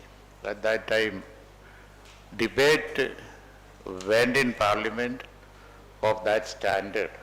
Today, it is only beating on the desk, shouting slogans to "Hi, hi, Modi." This is the difference. There is some information that only people like Sri Manisankar ji can give us. Quite good example how the parliament has changed, our country has changed. All of us know that our country's stand on Palestine issue was welcomed by the world. The non-alliance movement, which was India's foreign policy, was discussed at that time and was something that was respected around the globe. So what is happening today is totally different. We could learn from Manisankar ji, from his words, that the bad situation that has brought to the nation when another Palestinian issue where children are being killed, people are being killed, the whole population itself is massacred, and it is almost like a genocide. He has given examples how our country was facing such a global issue when India was known to be a non-allied, free, secular country. So things have changed thanks to Manisankar ji for giving us such information and citing example what should we do, what we should do. Next year when he comes, let us hope that India alliance should be there in power to solve all this. That's we prayed towards the end of his speech. If something else happened, situation would be totally different. Let us pray that it won't happen. There are many swords of the democracy that is hanging on our head, like the citizenship law, like uniform civil code, so many other things. I was really inspired when he said that the people of Tamil Nadu, his own state, that state is a totally religious state. People worship in temples, so they are known for the religious attitude in Tamil Nadu. But never they had been communal. We are also lucky that we are also, there are people here totally religious. They are majority or minority, we are all religious. But nobody is communal or nobody is sectarian. The best example that how India should be. That's what Mani Shankar said in his speech. I thank him very much for giving us such a wonderful speech on while we remember M.I. Thangal. M.I. Thangal, for his knowledge, I say that he was a person who taught us things like this. He was a very learned person and made speeches, took classes in our party. It was people like M.I. Thangal that made our rank and file secular and political. That's what M.I. Thangal is known for. M.I. Thangal അങ്ങനെയുള്ള ഒരാളായിരുന്നു, നമുക്കറിയാം. അദ്ദേഹത്തെ ഓർക്കുന്ന ഒരു സമയമാണ്. മണിശങ്കരയ്യർ എല്ലാ കാലത്തും ഇതേപോലെയുള്ള മതേതര വോയിസുകൾ, അതാണ് ഇന്ത്യയുടെ ശക്തിയായി എപ്പോഴും ഇരുന്നിരുന്നത്. നമുക്ക് ഇവിടെ ഇന്ത്യൻ യൂണിയൻ മുസ്ലിം ലീഗിൻ്റെ പോളിസി മെനഞ്ഞെടുക്കുന്നതിലും എപ്പോഴും നമ്മൾ എല്ലാ മത ജാതി വിഭാഗങ്ങളെയും പ്രത്യേകിച്ച് ബാക്ക്വേർഡ് OBC ബാക്ക്വേർഡ് കമ്മ്യൂണിറ്റികളെയൊക്കെ ഒരുമിച്ച് കൊണ്ടുപോകുന്നതിലുമൊക്കെ നിഷ്കർഷത പുലർത്തി മതേതരത്വം സെക്കുലറിസം അത് പുലർത്തി. എന്നാൽ നമ്മൾ we are religious, we respect religion, but we respect all beliefs, all religion. അങ്ങനത്തെ ഒരു കൾച്ചർ ഉണ്ടാക്കിയെടുക്കുന്നതിലൊക്കെ CH മുഹമ്മദ് കോയ സാഹിബും അതുപോലെ തന്നെ ലീഡേഴ്സും ആ ശ്രേണിയിൽപ്പെട്ട അത്യുഗ്രൻ ഒരു നേതാവായിരുന്നു M.I. തങ്ങൾ എന്ന് പറയുന്നതിൽ എനിക്ക് അതിയായ സന്തോഷമുണ്ട്. അദ്ദേഹത്തെ CH സാർ ഓർക്കുകയാണ്. ഒരുപാട് പരിപാടികളുടെ തിരക്കിൽ വരാൻ കഴിയില്ല എന്ന് കരുതി. പിന്നെ സാദിഖലി ശ്യാം തങ്ങളുടെ അവിടെ ഒരു ചെറിയ മീറ്റിംഗ് ഉണ്ടായിരുന്നു. വേഗം അത് തീർത്ത് തങ്ങൾ തന്നെ പറഞ്ഞു, ഇതിൽ അറ്റൻഡ് ചെയ്യണം, ശ്രീ മണിശങ്കരയ്യൊക്കെ വരുന്നതാണ് എന്നുള്ളത്. അങ്ങനെ വന്നതാണ്. ഇത് സ്പീച്ചസും ബാക്കിയുള്ളതൊക്കെ നടക്കട്ടെ. എല്ലാവിധ അഭിവാദ്യങ്ങളും അർപ്പിക്കുകയാണ്. ഇന്നത്തെ ഈ പരിപാടിയുടെ ഇനാഗുറേറ്റ് ചെയ്തതായി അറിയിക്കുന്നു. എല്ലാവർക്കും നന്ദി. I think we will have more and more opportunity to invite Mani Shankar for great occasions and even rallies like what we are going to have tomorrow in Calicut and all that. We'll find out whether it is convenient for you to be here on tomorrow. That also. Tomorrow is not there. Yeah. So then we'll invite Mani Shankar ji for another event. Tomorrow it was all of a sudden we organized such a rally. There were times when Mani Shankar ji had attended big rally that we organized. Again we would have a better one next year when India Alliance come into power. Thank you all.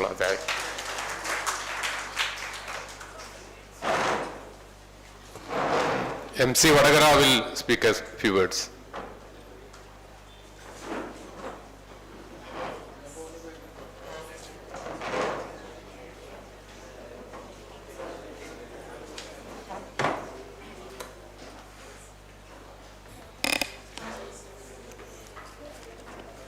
അധ്യക്ഷ പദം അലങ്കരിക്കുന്ന ജനാബ് PV Abdul Wahab Sahib,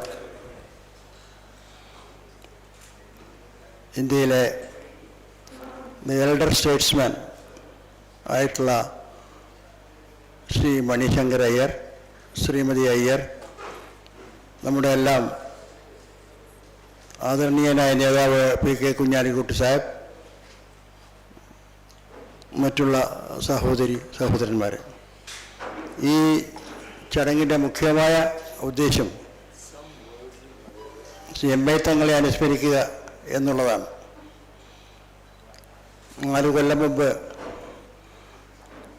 നമ്മെ വിട്ടുപിരിഞ്ഞ Shri M.I. തങ്ങൾ,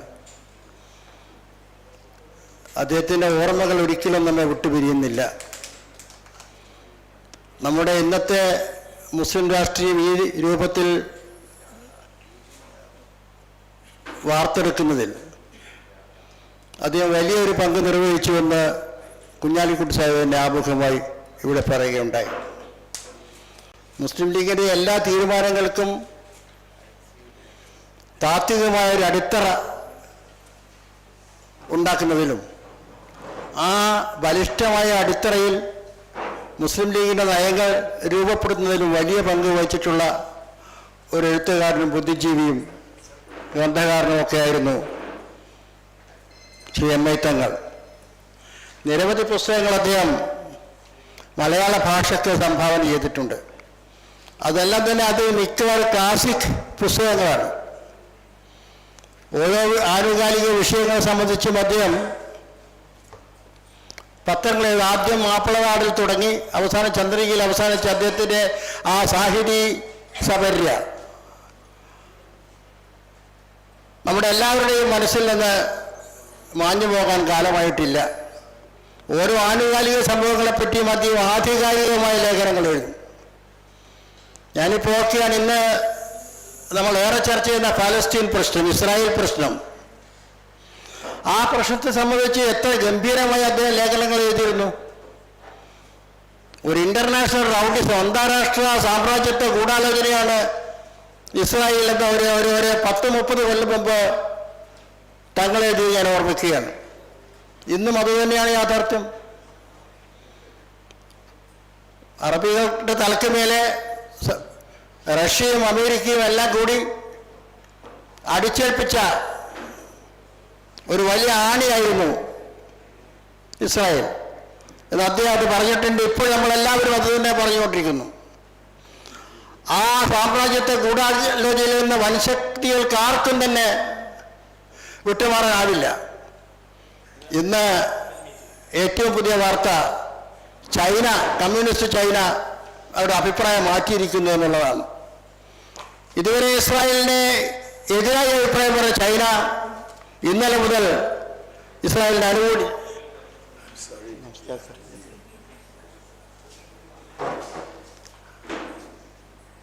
അനുകൂലിച്ചുകൊണ്ടുള്ള ഒരു അഭിപ്രായത്തിലേക്ക് വന്നിരിക്കുകയാണ്. അപ്പോൾ അതോടുകൂടി തന്നെ പൂർത്തിയായി വൻ ശക്തികളെല്ലാം തന്നെ അറബികൾക്കെതിരാണ്, ജനാധിപത്യത്തിനെതിരാണ്, കേവല നീതിക്കെതിരാണ് നമ്മൾ മനസ്സിലാക്കിയിരിക്കുകയാണ്. 1948 കാലത്ത് ഐക്യരാഷ്ട്രസഭയിൽ ഈ പ്രശ്നം വന്നപ്പോൾ അറബികളുടെ ഹൃദയഭൂമിയിൽ ലോകത്തിലേക്കുള്ള ജൂതന്മാർക്ക് ഒരു ഗേഹം ഉണ്ടാക്കി കൊടുക്കണമെന്നുള്ള തികച്ചും വിദ്രോഹകരമായ ഒരു പ്രമേയം, 108 നമ്പർ പ്രമേയം അവതരിപ്പിച്ചപ്പോൾ അതിൽ അന്ന് 2 ചേരികളായി തിരിഞ്ഞിരുന്ന ലോകം, അമേരിക്കൻ ചേരിയും റഷ്യൻ ചേരിയും, ആ 2 ചേരി ഒന്നായി അതിനെ അനുകൂലിക്കുകയാണ് ചെയ്തത്. അമേരിക്ക മാത്രമല്ല, ബ്രിട്ടൻ മാത്രമല്ല, ഫ്രാൻസ് മാത്രമല്ല, റഷ്യയും അതിനെ അനുകൂലിച്ചിരുന്നു എന്നുള്ളതാണ് മനസ്സിലാക്കിയത്. കമ്മ്യൂണിസ്റ്റ് റഷ്യ, ജോസഫ് സ്റ്റാലിൻ്റെ കമ്മ്യൂണിസ്റ്റ് റഷ്യയും മുൻകൈ എടുത്തുകൊണ്ടാണ് അന്ന് അറബികളുടെ മേൽ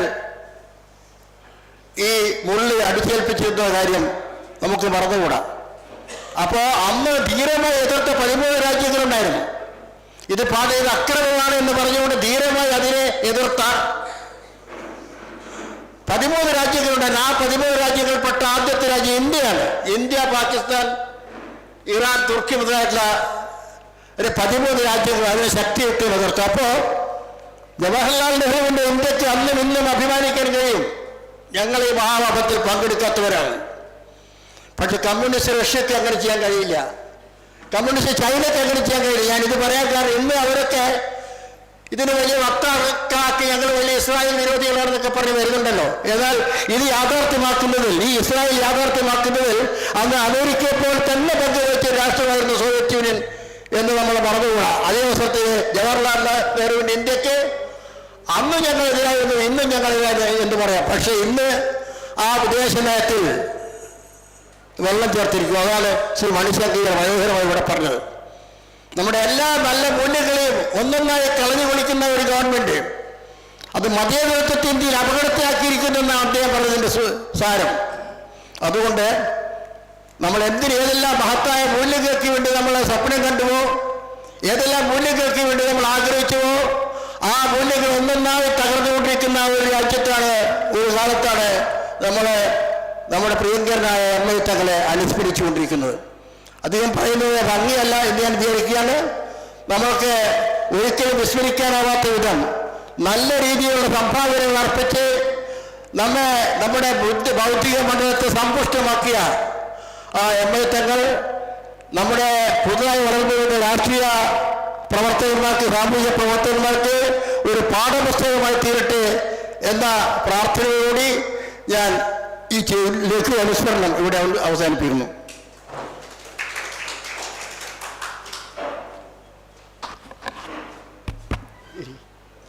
ബഹുമാന്യ MC, സഹോദരി സഹോദരന്മാരെ, ഞാനാണ് അടുത്ത് പ്രസംഗിക്കെടുപ്പ് ഞാൻ വന്നതാണ്. വിളിക്കാൻ അധ്യക്ഷനെ കാണാൻ ചെയ്തതുകൊണ്ട് MI തങ്ങളെ അനുസ്മരിക്കുക എന്നുള്ളതാണ്. അതിലൊരു പ്രധാനപ്പെട്ട പ്രഭാഷണമാണ് നമ്മുടെ മണിശങ്കരയ്യർ നടത്തിയത്. അദ്ദേഹം നിങ്ങളെല്ലാവരും അറിയുന്നത് പോലെ രാജീവ് ഗാന്ധിയുടെ കൂടെ ഡൂൺ സ്കൂളിൽ പഠിച്ച ആളാണ്. പിന്നെ ഓക്സ്ഫോർഡ് കാംബ്രിഡ്ജിൽ നിന്നാണ് അദ്ദേഹത്തിന് പോസ്റ്റ് ഗ്രാജുവേഷൻ. ഡിപ്ലോമറ്റ് ആയിരുന്നു, IFS-ലായിരുന്നു അദ്ദേഹം. അത് കഴിഞ്ഞാണ് പിന്നെ പൊളിറ്റിക്സിൽ വന്ന് പഞ്ചായത്ത് രാജ് മന്ത്രി, പെട്രോളിയം മന്ത്രി ഒക്കെ ആയി. വളരെ സജീവമാണ് അദ്ദേഹം. അദ്ദേഹം തന്നെ സ്വയം പറയാറുള്ളത്, ഞാനൊരു സെക്യുലർ ഫണ്ടമെന്റലിസ്റ്റ് ആണെന്ന് സാധാരണ പറയാം. ഞാനൊരു സെക്യുലർ ഫണ്ടമെന്റലിസ്റ്റ് ആണെന്ന് പറയും. അപ്പം അങ്ങനത്തെ ഒരാളെ നമ്മുടെ തങ്ങളുടെ അനുസ്മരണത്തിന് വിളിച്ചു തന്നത്. MI തങ്ങളെ സംബന്ധിച്ചിടത്തോളം അദ്ദേഹം 2019 മരണപ്പെടുന്നത്. 4 വർഷമായി. വലിയൊരു ശൂന്യതയുണ്ട് ശരിക്കും. തങ്ങൾ നമ്മുടെ കൂട്ടത്തിലുള്ള ഒരു ഫിലോസഫറായിരുന്നു ശരിക്കും. അങ്ങനെ ആളുകൾ കുറവാണ്. ഇത് ഒരു ഫിലോസഫി നിലക്ക് ഈ ന്യൂനപക്ഷ രാഷ്ട്രീയത്തെ പറ്റിയൊക്കെ പഠിച്ചാൽ അദ്ദേഹത്തിൻ്റെ പ്രധാനപ്പെട്ട പുസ്തകവും ന്യൂനപക്ഷ രാഷ്ട്രീയവും ദർശനവും ദൗത്യവും എന്നുള്ള പുസ്തകം വായിച്ചാൽ തന്നെ മനസ്സിലാവും. പിന്നെ മറ്റൊരു കാര്യം എന്ന് പറഞ്ഞാൽ അദ്ദേഹത്തിന് മുസ്ലിം ഈ രാഷ്ട്രീയം, ഇന്ത്യയിലെ പ്രത്യേകിച്ച് മുസ്ലിം ചരിത്രം, അതിന് വലിയ അവഗാഹം ഉണ്ടായിരുന്നു. ഒരിക്കൽ അദ്ദേഹം ഇങ്ങനെ പ്രസംഗിച്ചപ്പോൾ ഞാൻ ഓർക്കുക, നമ്മൾ PP അബ്ദുൽ ഗഫൂർ മൗലവി ഒരു ദിവസം പറഞ്ഞു, ഇങ്ങനെ പ്രസംഗം കേട്ടോ പറഞ്ഞു, ഒരു അക്കാഡമിക്ക് ഒരു പ്രൊഫസർക്ക് ഇങ്ങനെ പ്രസംഗിക്കാൻ കഴിയാന്ന് പറഞ്ഞു. ഇത് പഠിച്ച അക്കാഡമികമായിട്ട് പഠിച്ച ഒരു പ്രൊഫസർക്ക് നമ്മുടെ MI തങ്ങൾ സംസാരിച്ച മാതിരി കഴിയില്ല എന്നാണ് പറഞ്ഞത്. നേരത്തെ 10 മണി വളരെ ചെറുപ്പത്തിലറിയാം വഹാബ് സാഹിബോടുണ്ട്. ഞങ്ങൾ 73 മുതലേ അദ്ദേഹത്തിന് എനിക്കറിയാം, ചെറുപ്പം മുതലറിയാം. അദ്ദേഹത്തിൻ്റെ കൂടെ ചന്ദ്രികയിൽ വർക്ക് ചെയ്യുന്നുണ്ട്. ചന്ദ്രികയിൽ അദ്ദേഹം വാരാന്തപ്പതിപ്പ്, മുഖപ്രസംഗം, ലേഖനം ഒക്കെ എഴുതരുത്. അവിടെ തന്നെയാണ് താമസിച്ചിരുന്നത്. ചന്ദ്രിക എഡിറ്റോറിയൽ റൂമിൻ്റെ ഒരു സൈഡിലൊരു മുറിയുണ്ട്. ആ മുറിയിലാണ് സംസാരം, ആ മുറിയിലാണ് കിടപ്പ്. രാവിലെ എഴുന്നേറ്റാലും കാണാൻ ഞാനെ കണ്ടിട്ട് രാവിലെ എഴുന്നേറ്റാലും അങ്ങനെ കള്ളിത്തിനൊക്കെ എടുത്ത് ഒരു ബനിയനൊക്കെ ഇട്ട് അങ്ങനെ നടക്കുക, പ്രൂഫൊക്കെ നോക്കി, അങ്ങനെ ഒരു ഫുൾ ടൈമറായിരുന്നു. പക്ഷെ അങ്ങനെയുള്ള ആളുകളെ വീണ്ടും നമ്മൾ കണ്ടെത്തേണ്ട ഒരു സന്ദർഭമാണ് ഇത് ശരിക്കും. അന്നിപ്പോൾ എല്ലാവരും CH മുഹമ്മദ് കോയ സാഹിബ് ഉണ്ടായിരുന്നു. ഞാൻ ഓർക്കാൻ പല മുസ്ലിം ലീഗായിട്ട് അഭിമുഖമുള്ള ആളുകളാണ് അധികം ഉള്ളതെന്ന് പറയാം. അന്ന് എത്രയോ പ്രധാനപ്പെട്ട PA Syed Muhammad, TP കുട്ടിയമ്മു Sahib, TP Muhammad Kunhi, MA Shukkur, B Muhammad, അങ്ങനെ എത്രയോ ആൾ, മങ്കട് അബ്ദുൽ അസീസ് മൗലവി, എത്രയോ ബുദ്ധിജീവികൾ ഇതിൻ്റെ കൂടെ ഉണ്ടായിരുന്നു. ഇന്ന് അവർക്കൊന്നും യാതൊരു MI തങ്ങൾ തന്നെ അവസാനം ചന്ദ്രയിൽ നിന്ന് പോവുകയും ചെയ്തത്.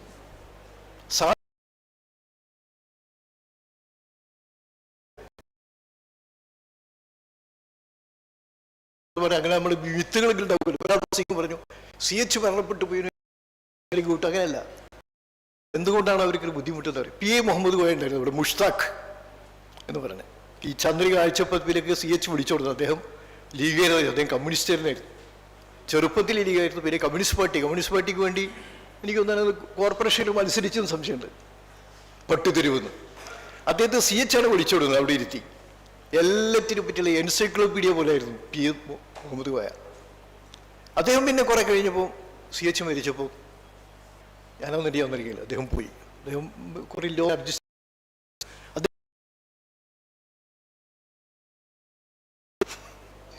CH മുഹമ്മദ് കോയയുടെ ഒരു ഗ്യാപ്പ്. ആളുകൾക്ക് ഇപ്പോൾ ഈ ജനങ്ങളുടെ പൾസ് അറിയുന്ന ബുദ്ധിജീവികളെ കൊണ്ടത് പ്രയോജനം എന്ന് പറഞ്ഞാൽ അവരെന്തെങ്കിലും എഴുതും, അത്രയേ ഉള്ളൂ. സക്രിയ ബുദ്ധിജീവികളെ കൊണ്ടത് പ്രയോജനം, വലിയ പ്രയോജനമൊന്നുമില്ല. പക്ഷെ അവർ കുറച്ചുകൂടി കാര്യങ്ങൾ വസ്തുനിഷ്ഠമായിട്ട് കാണും. അവർക്ക് കൺവീനിയൻസ് അല്ല ഇന്നത്തെ വേ ഓഫ് ലൈഫ്. നമ്മുടെ കൺവീനിയൻസ് അല്ല, നമുക്ക് എന്താണ് നമ്മുടെ കൺവിക്ഷൻ അല്ലെന്ന ആളുകൾക്ക്. ഒരു കൺവിക്ഷനോട് കൂടിയല്ല ഇതിൽ കൂടെ നിൽക്കുന്നത്, കൺവീനിയൻസ് ആണ് എല്ലാവർക്കും. അതാണ് ഇന്നത്തെ പ്രത്യയശാസ്ത്രം. The way of life is our convenience. അതിനുവേണ്ടി വീണ്ടും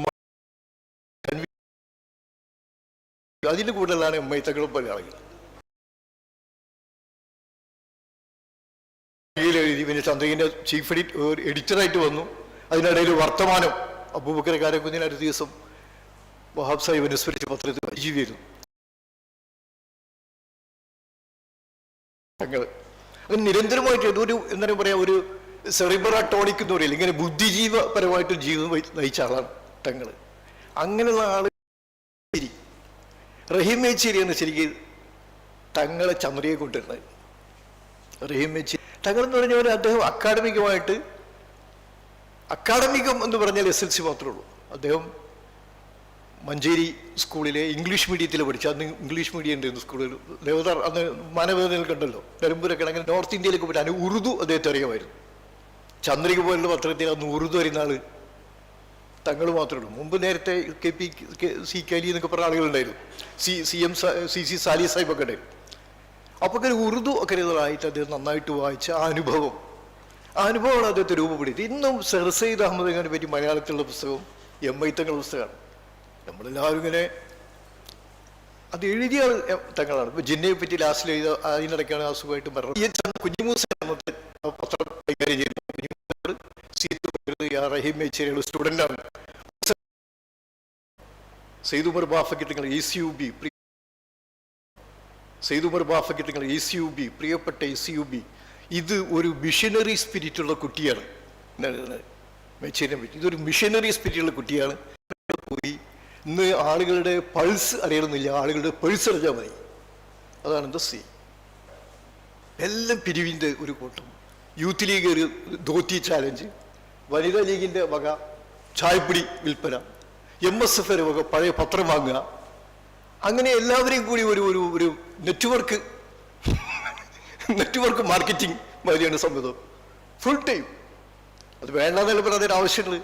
പക്ഷെ എന്തിനു വേണ്ടി? ഇതൊരു വിശ്വ സർക്കിളാണ് പൊളിറ്റിക്സ് എന്ന് പറഞ്ഞത്. ഒരേ ആളുകൾ അഴിമതി നടത്തുക, എന്നിട്ട് അവർ അധികാരത്തിൽ വരിക, അധികാരത്തിൽ വീണ്ടും അഴിമതി നടത്തുക, അങ്ങനെ ഒരു വിശ്വ സർക്കിൾ. കറപ്ഷൻ, അങ്ങനെ ഇലക്ഷൻ, രണ്ടും മാറി വരിക. ഭരണത്തിൽ കയറുന്നവർ കാരണം അവർക്ക് ഇത് മുന്നോട്ട് കൊണ്ടുപോകാൻ പഴയ മാതിരിയല്ല.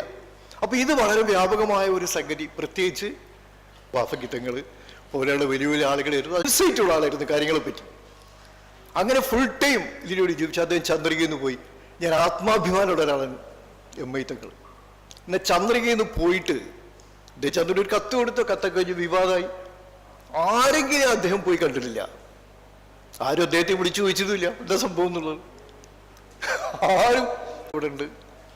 അപ്പോൾ അത് ഉണ്ടാവേണ്ട മറ്റേ ഇബ്രാഹിം മുഹമ്മദ് വൈസ് പ്രസിഡന്റ്, അത് ഉണ്ടാവാനുണ്ടായ ഒരു കാരണം എന്നിവരൊക്കെ പറയുന്നത് ഈ ഒരു ലേഖനമാണ്.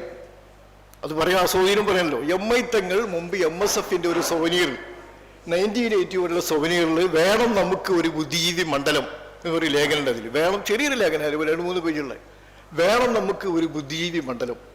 ആ ലേഖനം വായിച്ചിട്ടാണ് അഷ്റഫ് തങ്ങളും ഇബ്രാഹിം മുഹമ്മദ് ഇവരൊക്കെ കൂടി, നമ്മുടെ PA റഹ്മാൻ മമ്പാട് അവരൊക്കെ കൂടി ഇങ്ങനെ ഒരു അസോസിയേഷൻ ഉണ്ടാക്കി 2004 രജിസ്റ്റർ ചെയ്തു.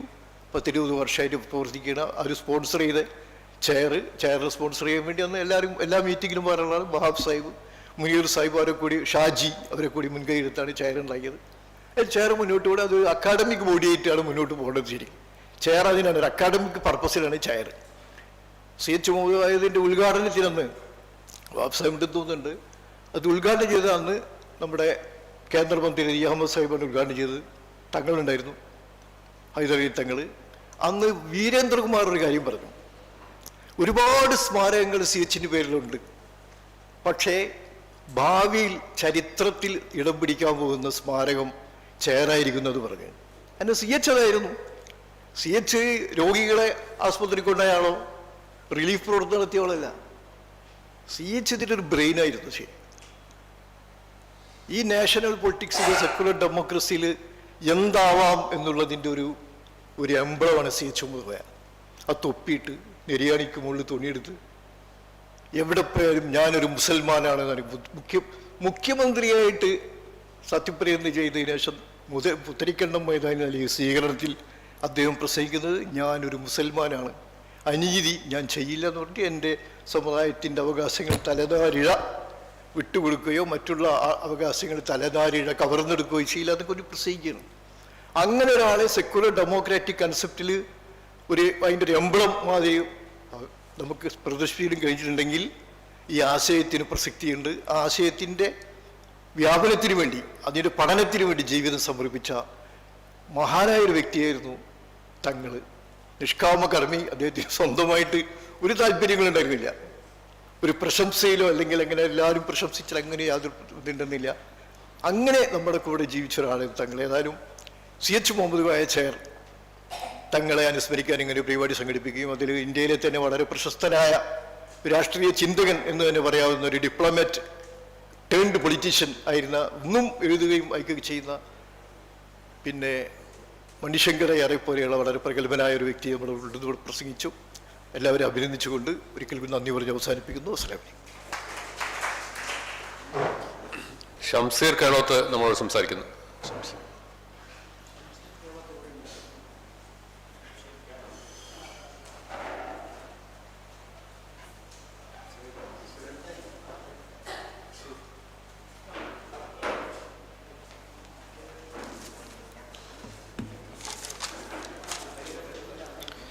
अस्सलाम वालेकुम.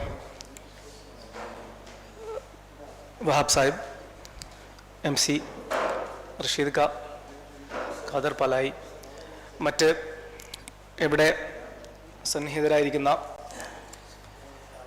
പ്രിയപ്പെട്ടവരെ, വളരെ നീണ്ട ഡെമോക്രസി അറ്റ് ക്രോസ് റോഡ്സ്, ഒരുപക്ഷെ നെഹ്റുവിയൻ കോൺഗ്രസിൻ്റെ പിന്തുടർച്ചക്കാരനുമായിട്ടുള്ള ചരിത്ര സ്കെച്ച് പോലെ ആരായിരുന്നു MI തങ്ങളെന്നും അദ്ദേഹത്തിൻ്റെ പ്രാധാന്യം എന്ത് എന്നൊക്കെയുള്ള വിവരണങ്ങളും ഇവിടെ ഉണ്ടായി. ഇവിടെ ഞാൻ അദ്ദേഹത്തിൻ്റെ ദർശനത്തെപ്പറ്റി കുറച്ച് പറഞ്ഞ് അവസാനിപ്പിക്കാം. ഏതായാലും ഈ പ്രസംഗങ്ങളുടെ ഹാങ് ഓവറിലാണുള്ളത്. കൂടുതലായി പ്രസംഗിക്കുക എന്നത് സദസ്സിന് അനൗചിത്യമാണെന്ന് മനസ്സിലാക്കുകയാണ്. അദ്ദേഹത്തിൻ്റെ ഒരു പുസ്തകം നിങ്ങൾക്കൊക്കെ അറിയാവുന്ന ന്യൂനപക്ഷ രാഷ്ട്രീയം, ദർശനവും ദൗത്യവും എന്ന് പറയുന്ന അദ്ദേഹത്തിൻ്റെ വളരെ മാസ്റ്റർ പീസ് ആയി കരുതപ്പെടുന്ന ഒരു പുസ്തകം, അദ്ദേഹത്തിൻ്റെ ദർശനത്തെപ്പറ്റി സംസാരിക്കുന്നതിന് വേണ്ടി ഞാൻ വായിക്കുകയുണ്ടായി.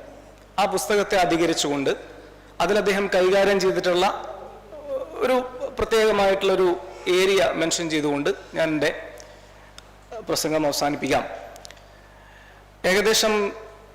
ഏകദേശമല്ല, കൃത്യമായി പറഞ്ഞാൽ 18ഓളം അധ്യായങ്ങളുള്ള അവസാനത്തെ എഡിഷനിൽ ഏകദേശം 270-ലധികം പേജുകളുള്ള കൃത്യമായ റഫറൻസ് കൊടുത്തിട്ടുള്ള ഒരു പുസ്തകമാണ് ദർശനവും ദൗത്യവും.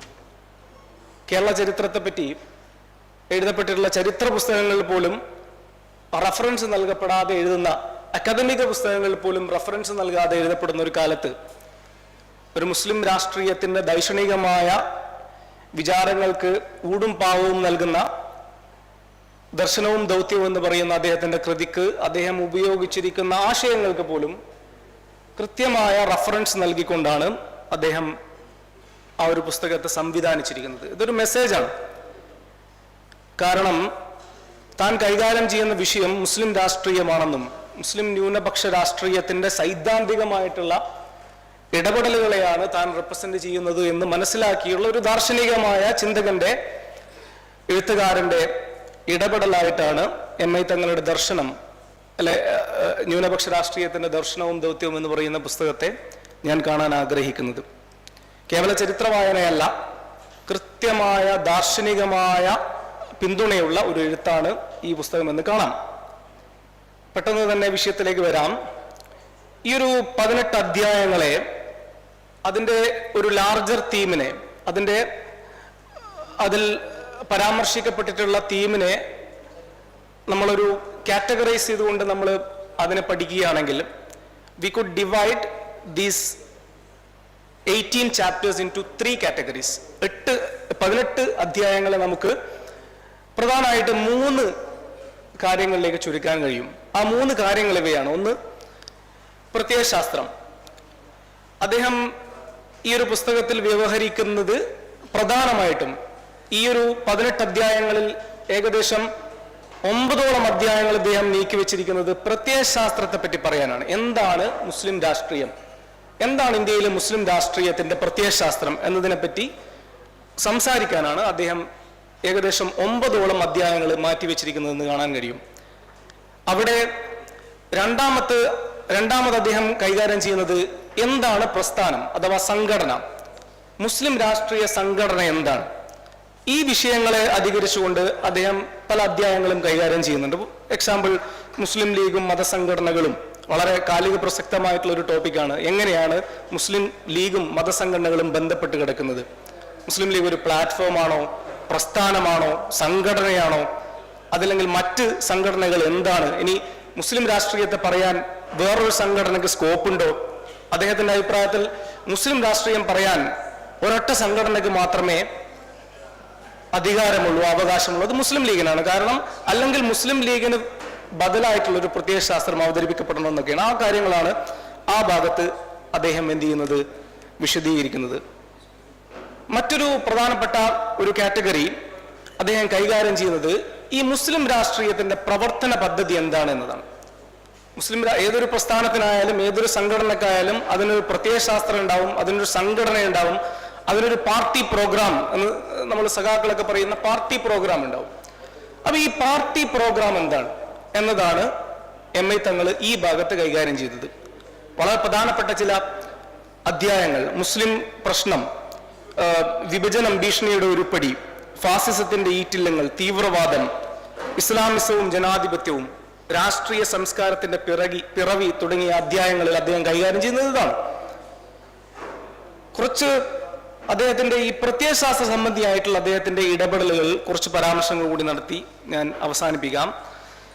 അദ്ദേഹം പ്രത്യയശാസ്ത്ര സംബന്ധിയായിട്ട് എഴുതിയിരിക്കുന്ന ഈ അധ്യായങ്ങളിൽ പൊതുവെ 2 കാര്യങ്ങളാണ് മെൻഷൻ ചെയ്യുന്നത്. ഒന്ന്, ഇന്ത്യയിലെ മുസ്ലിം രാഷ്ട്രീയം രൂപപ്പെട്ടു വന്നതിന്റെ സവിശേഷമായ സാഹചര്യം എന്താണ്, മുസ്ലിം രാഷ്ട്രീയ പ്രത്യയശാസ്ത്രത്തിന്റെ നിർമ്മിതിയിലേക്ക് നയിച്ച സവിശേഷമായ സാഹചര്യങ്ങൾ എന്താണ്. നേരത്തെ മണിശങ്കർ അയ്യർ സാഹിബ് വളരെ വിശദമായി ഇന്ത്യ ഇന്നെത്തി നിൽക്കുന്ന ഒരവസ്ഥയെ പറ്റി പരാമർശിക്കുന്നുണ്ട്. ഇന്ത്യ അറ്റ് ക്രോസ് റോഡ്സ്, ഒരു വഴിത്തിരിവിലാണ്. ഇന്ത്യൻ അദ്ദേഹം ഫാലിയസ് നെരിമാന്റെ പുസ്തകമൊക്കെ കോട്ട് ചെയ്ത് ഇവിടെ പറയുകയുണ്ടായി. ഇന്ത്യ കോൺസ്റ്റിറ്റ്യൂഷണൽ എന്താണ്, അതിന്റെ കോൺസ്റ്റിറ്റ്യൂഷന്റെ സ്പിരിറ്റ് നഷ്ടപ്പെടുന്ന അവസ്ഥയിലാണെന്നൊക്കെ പരാമർശിക്കുകയുണ്ടായി. അപ്പോൾ ആ ഒരു സന്ദർഭത്തിൽ MI തങ്ങളുടെ ഈ ഒരു മുസ്ലിം രാഷ്ട്രീയ പ്രത്യയശാസ്ത്ര നിർമ്മിതിയുടെ പരിസരങ്ങളെ പറ്റിയുള്ള നിരീക്ഷണങ്ങൾ വളരെ വളരെ ഇൻട്രസ്റ്റിംഗ് ആയിട്ട് നമുക്ക് കാണാൻ സാധിക്കും. അദ്ദേഹം എല്ലാ രാഷ്ട്രീയ ചിന്തകളുടെയും ഉത്ഭവമായിട്ട്, അദ്ദേഹം മാത്രമല്ല, ഇപ്പൊ KN പണിക്കർ, സുദീപ്ത കവിരാജ്, പാർത്ത ചാറ്റർജിയൊക്കെ പോലെയുള്ള ഇന്ത്യയിലെ രാഷ്ട്രീയ മീമാംസയിലെ വളരെ പ്രശസ്തമായ ചിന്തകന്മാരൊക്കെ അടയാളപ്പെടുത്തുന്ന 19ാം നൂറ്റാണ്ടിനെയാണ് അദ്ദേഹവും എന്ത് ചെയ്യുന്നത്, ഒരു സ്റ്റാർട്ടിംഗ് പോയിന്റ് അല്ലെങ്കിൽ ഒരു ബിഗിനിങ് പോയിന്റ് ആയിട്ട് കാണുന്നത്. അവിടെ രൂപപ്പെട്ടു വന്നിട്ടുള്ള കൊളോണിയൽ മോഡേണിറ്റി, കൊളോണിയൽ ആധുനികത അല്ലെങ്കിൽ മോഡേൺ എഡ്യൂക്കേഷൻ, ഇതിന്റെയൊക്കെ പിൻബലത്തിൽ പ്രത്യേകിച്ച് ഇന്ത്യൻ മുസ്ലിങ്ങൾ കടന്നുപോയിട്ടുള്ള 1857 ഒന്നാം സ്വാതന്ത്ര്യമെന്ന് നമ്മളും സിപ്പായി മ്യൂട്ടിനി എന്ന് ബ്രിട്ടീഷുകാരൻ വിളിച്ച് അധിക്ഷേപിച്ച ആ ഒരു ചരിത്ര സന്ദർഭത്തെയൊക്കെ അടയാളപ്പെടുത്തിക്കൊണ്ട് മുസ്ലിങ്ങൾ കടന്നുപോയ സാഹചര്യങ്ങൾ അദ്ദേഹത്തിന്റെ ഈ അധ്യായങ്ങളിൽ മെൻഷൻ ചെയ്യുന്നു. വളരെ ഇൻട്രസ്റ്റിംഗ് ആയിട്ടുള്ള ഒരു അധ്യായം ഷാ വലിയുള്ളയും സർ സയ്യിദ് എന്ന് പറയുന്ന ഒരു അധ്യായം മുസ്ലിം രാഷ്ട്രീയത്തിന്റെ ഉത്ഭവത്തെ, അതിന്റെ ഒരു തുടക്ക കാലഘട്ടത്തെ വളരെ കൃത്യമായി അടയാളപ്പെടുത്തുന്നുണ്ട്. എങ്ങനെയാണ് ഷാ വലിയുള്ളാഹിയിൽ നിന്നുള്ള ആശയങ്ങൾ സർ സയ്യിദ് ഏറ്റെടുക്കുന്നതെന്നും അതിലൂടെ സർ സയ്യിദ് കാംബ്രിഡ്ജിനെയും ഓക്സ്ഫോർഡിനെയും പോലെ ലോകത്തെ കീഴടക്കാനുള്ള, അങ്ങനെ ഒരു പരാമർശം MI തങ്ങളുടെ ആ പുസ്തകത്തിൽ നടത്തുന്നുണ്ട്. ലോകത്തെ കീഴടക്കാനുള്ള, ലോകത്തെ നിയന്ത്രിക്കുന്ന ബുദ്ധിജീവികളെ വാർത്തെടുക്കുന്ന സ്ഥാപനങ്ങളായ ഓക്സ്ഫോർഡും കാംബ്രിഡ്ജും പോലെയുള്ള സ്ഥാപനങ്ങൾ ഇവിടെ നിർമ്മിക്കണം എന്നൊരാശയം അദ്ദേഹം മുന്നോട്ട് വെക്കുന്നത് എന്നുള്ള ഒരു കാര്യത്തെ പറ്റി, അതിനെപ്പറ്റി Naushad, if I am not wrong, Naushad will mention about it when he discusses the book Sir Syed. So അതിൽ നിന്നാണ് അദ്ദേഹത്തിന്റെ പ്രത്യയശാസ്ത്ര നിർമ്മിതിയിലേക്ക്, അദ്ദേഹം എങ്ങനെയാണ് മുസ്ലിം രാഷ്ട്രീയ പ്രത്യയശാസ്ത്രം നിർമ്മിക്കപ്പെട്ടത്, അതിന്റെ കണ്ടന്റ് എന്താണെന്ന് പറയുന്നതിന് മുമ്പ് അദ്ദേഹം ഈ ഒരു രാഷ്ട്രീയ പരിസരത്തെ 19ാം നൂറ്റാണ്ടിലെ സവിശേഷമായ രാഷ്ട്രീയ സാഹചര്യത്തെ അടയാളപ്പെടുത്തുന്നുണ്ട്. അതിനെപ്പറ്റി കൂടുതലായൊന്നും പറയാനില്ല. ഈ പ്രത്യയശാസ്ത്ര നിർമ്മിതി അഥവാ ഓൾ ഇന്ത്യ മുസ്ലിം ലീഗ് എന്ന് പറയുന്ന ഒരു പ്രത്യയശാസ്ത്ര നിർമ്മിതിയെ അദ്ദേഹം അടയാളപ്പെടുത്തുമ്പോൾ അവിടെ വളരെ പ്രസക്തമായി വരുന്ന ഒരു അധ്യായം ജമാലുദ്ദീൻ അഫ്ഗാനിയുടെ വഴി എന്ന് പറയുന്ന ഒരു അധ്യായമാണ്. ആരായിരുന്നു ജമാലുദ്ദീൻ അഫ്ഗാനി എന്നും പാൻ ഇസ്ലാമിസത്തിന്റെയൊക്കെ വക്താവായി അറിയപ്പെടുന്ന, അദ്ദേഹം തന്നെ ഒരു കൊടുങ്കാറ്റിന്റെ പ്രതീതി ഉണ്ടായിരുന്നവൻ എന്നൊക്കെ ചരിത്രം വിശേഷിപ്പിച്ച ജമാലുദ്ദീൻ അഫ്ഗാനിയുടെ വഴിയും സർ സയ്യിദിന്റെ വഴിയും എന്തായിരുന്നു എന്നത് പരാമർശിക്കുന്നുണ്ട്. ജമാലുദ്ദീൻ അഫ്ഗാനി പറഞ്ഞത് ബ്രിട്ടീഷുകാരിൽ നിന്ന് മോചിതരാവുക, ബ്രിട്ടീഷ് ഭരണത്തെ തുടച്ചു നീക്കുക, അതോടുകൂടി എല്ലാം മാറിക്കോളും എന്നൊരു പ്രത്യയശാസ്ത്രം ജമാലുദ്ദീൻ അഫ്ഗാനി മുന്നോട്ട് വെച്ചപ്പോൾ ബ്രിട്ടീഷുകാരെ തുടച്ചു മാറ്റിയത് കൊണ്ട് മാത്രം നിങ്ങൾ എംപവേർഡായി മാറാൻ പോകുന്നില്ല എന്നും അവരുടെ സൂത്രങ്ങൾ എന്താണ്, അവരെങ്ങനെയാണ് ലോകത്ത് കീഴടക്കിയത് എന്നതിന്റെ സൂത്രം മനസ്സിലാക്കാതെ നിങ്ങൾക്ക് രാഷ്ട്രീയമായിട്ടും ഈ പറയുന്ന എംപവർമെന്റ് സാധ്യമല്ല എന്ന് പറയുന്ന ഒരു പ്രത്യയശാസ്ത്രം സർ സയ്യിദ് മുന്നോട്ട് വെച്ചെന്നും ആ സർ സയ്യിദിന്റെ കാലശേഷം വക്കാറുൽ മുൽക്ക്, മുഹ്സിനുൽ മുൽക്ക് എന്നൊക്കെ പോലെയുള്ള ആ കാലഘട്ടത്തിലെ വലിയ മഹാന്മാരായ അലിഗർ പ്രസ്ഥാനത്തിന്റെ വക്താക്കൾ അത് ഏറ്റെടുത്തു എന്നും പറഞ്ഞുകൊണ്ട് എന്താണ് മുസ്ലിം രാഷ്ട്രീയം എന്നതിനെ പറ്റിയാണ് പിന്നീട് എന്ത് ചെയ്യുന്നത് MI തങ്ങൾ ആ ഭാഗത്ത് സംസാരിക്കുന്നത്. വളരെ ഗഹനമായ വിഷയമാണ്, അതിലേക്കൊന്നും പോകാനുള്ള ഒരു സാഹചര്യം ആണ് എന്ന് തോന്നുന്നില്ല. പക്ഷെ അദ്ദേഹം മുന്നോട്ട് വെക്കുന്ന ആ ഒരു രാഷ്ട്രീയ പരിതസ്ഥിതിയെ വളരെ കൃത്യമായി പറഞ്ഞാൽ ബ്രിട്ടീഷ് കൊളോണിയൽ സ്റ്റേറ്റ് നിർമ്മിച്ചെടുത്ത ഒരു എന്യൂമറേഷൻ, ഇപ്പം പല പൊളിറ്റിക്കൽ സയന്റിസ്റ്റുകളൊക്കെ അതിനെപ്പറ്റി വളരെ വിശദമായി പഠിക്കുന്നുണ്ട്. സെൻസസ് എന്ന് പറയുന്ന സാധ്യതയും, ഇപ്പൊ ജാതി സെൻസസിന്റെയൊക്കെ ഒരു കാലമാണല്ലോ, ജാതി സെൻസസിനെ പറ്റി വലിയ ഡിബേറ്റുകൾ നടക്കുന്നുണ്ട്. ഇപ്പൊ നേരത്തെ നമ്മുടെ മണിശങ്കർ അയ്യർ സാഹിബ് യോഗി ആദിത്യനാഥിന്റെ ഒരു പ്രസ്താവന പറയുന്നുണ്ട്, जो लोग 80% അതേഴ്സ് ആർ എന്താണ് മുസ്ലിങ്ങൾ എത്രയാണ് 20% എന്നൊരു പരാമർശം. അപ്പൊ ഈ കണക്കുകൾക്ക് വളരെ പ്രാധാന്യമുള്ള ഒരു കാലമായിരുന്നു അതും. അപ്പൊ ഈ കണക്കുകൾ എങ്ങനെയാണ് 1892 കൗൺസിൽ ആക്ട് അല്ലെ ഗവൺമെന്റ് ആക്ട് എന്ന് പറയുന്ന നിയമം വന്നപ്പോൾ ജനാധിപത്യം എന്ന് പറയുന്ന പ്രക്രിയ മനുഷ്യരെ നിയന്ത്രിക്കാൻ തുടങ്ങുമ്പോൾ അവിടെ ന്യൂനപക്ഷങ്ങളുടെ റോൾ എന്താണ് എന്ന ചോദ്യം വരികയും അതിനുള്ള മറുപടിയായിട്ട് ലോകത്ത് മറ്റൊരിടത്തും കാണാത്ത രീതിയിൽ ഒരു ന്യൂനപക്ഷ ബദൽ അവതരിപ്പിക്കപ്പെട്ടതിലൂടെയാണ് മുസ്ലിം രാഷ്ട്രീയത്തിന്റെ പ്രസക്തി മനസ്സിലാക്കേണ്ടത് എന്നൊരു ഐഡിയ അദ്ദേഹം മുന്നോട്ട് വെക്കുന്നുണ്ട്. വളരെ കോംപ്ലിക്കേറ്റഡ് ആയിട്ടുള്ളൊരു വിഷയമാണ് ജനാധിപത്യം, അതിലുണ്ടാവുന്ന ന്യൂനപക്ഷം. ഇതാണ് ഇന്ത്യയിലെ മുസ്ലിം രാഷ്ട്രീയത്തിന്റെ പ്രത്യയശാസ്ത്രത്തിന്റെ ഏറ്റവും പ്രധാനപ്പെട്ട കാതലായ വശം എന്ന് MI തങ്ങൾ പറഞ്ഞു വെക്കുന്നുണ്ട്. ജനാധിപത്യം വളരെ മഹോന്നതമായ ഒരു പ്രത്യയശാസ്ത്രമാണ്. ജനാധിപത്യം എന്ന് പറഞ്ഞാൽ ജനങ്ങളുടെ ഭരണമാണ്.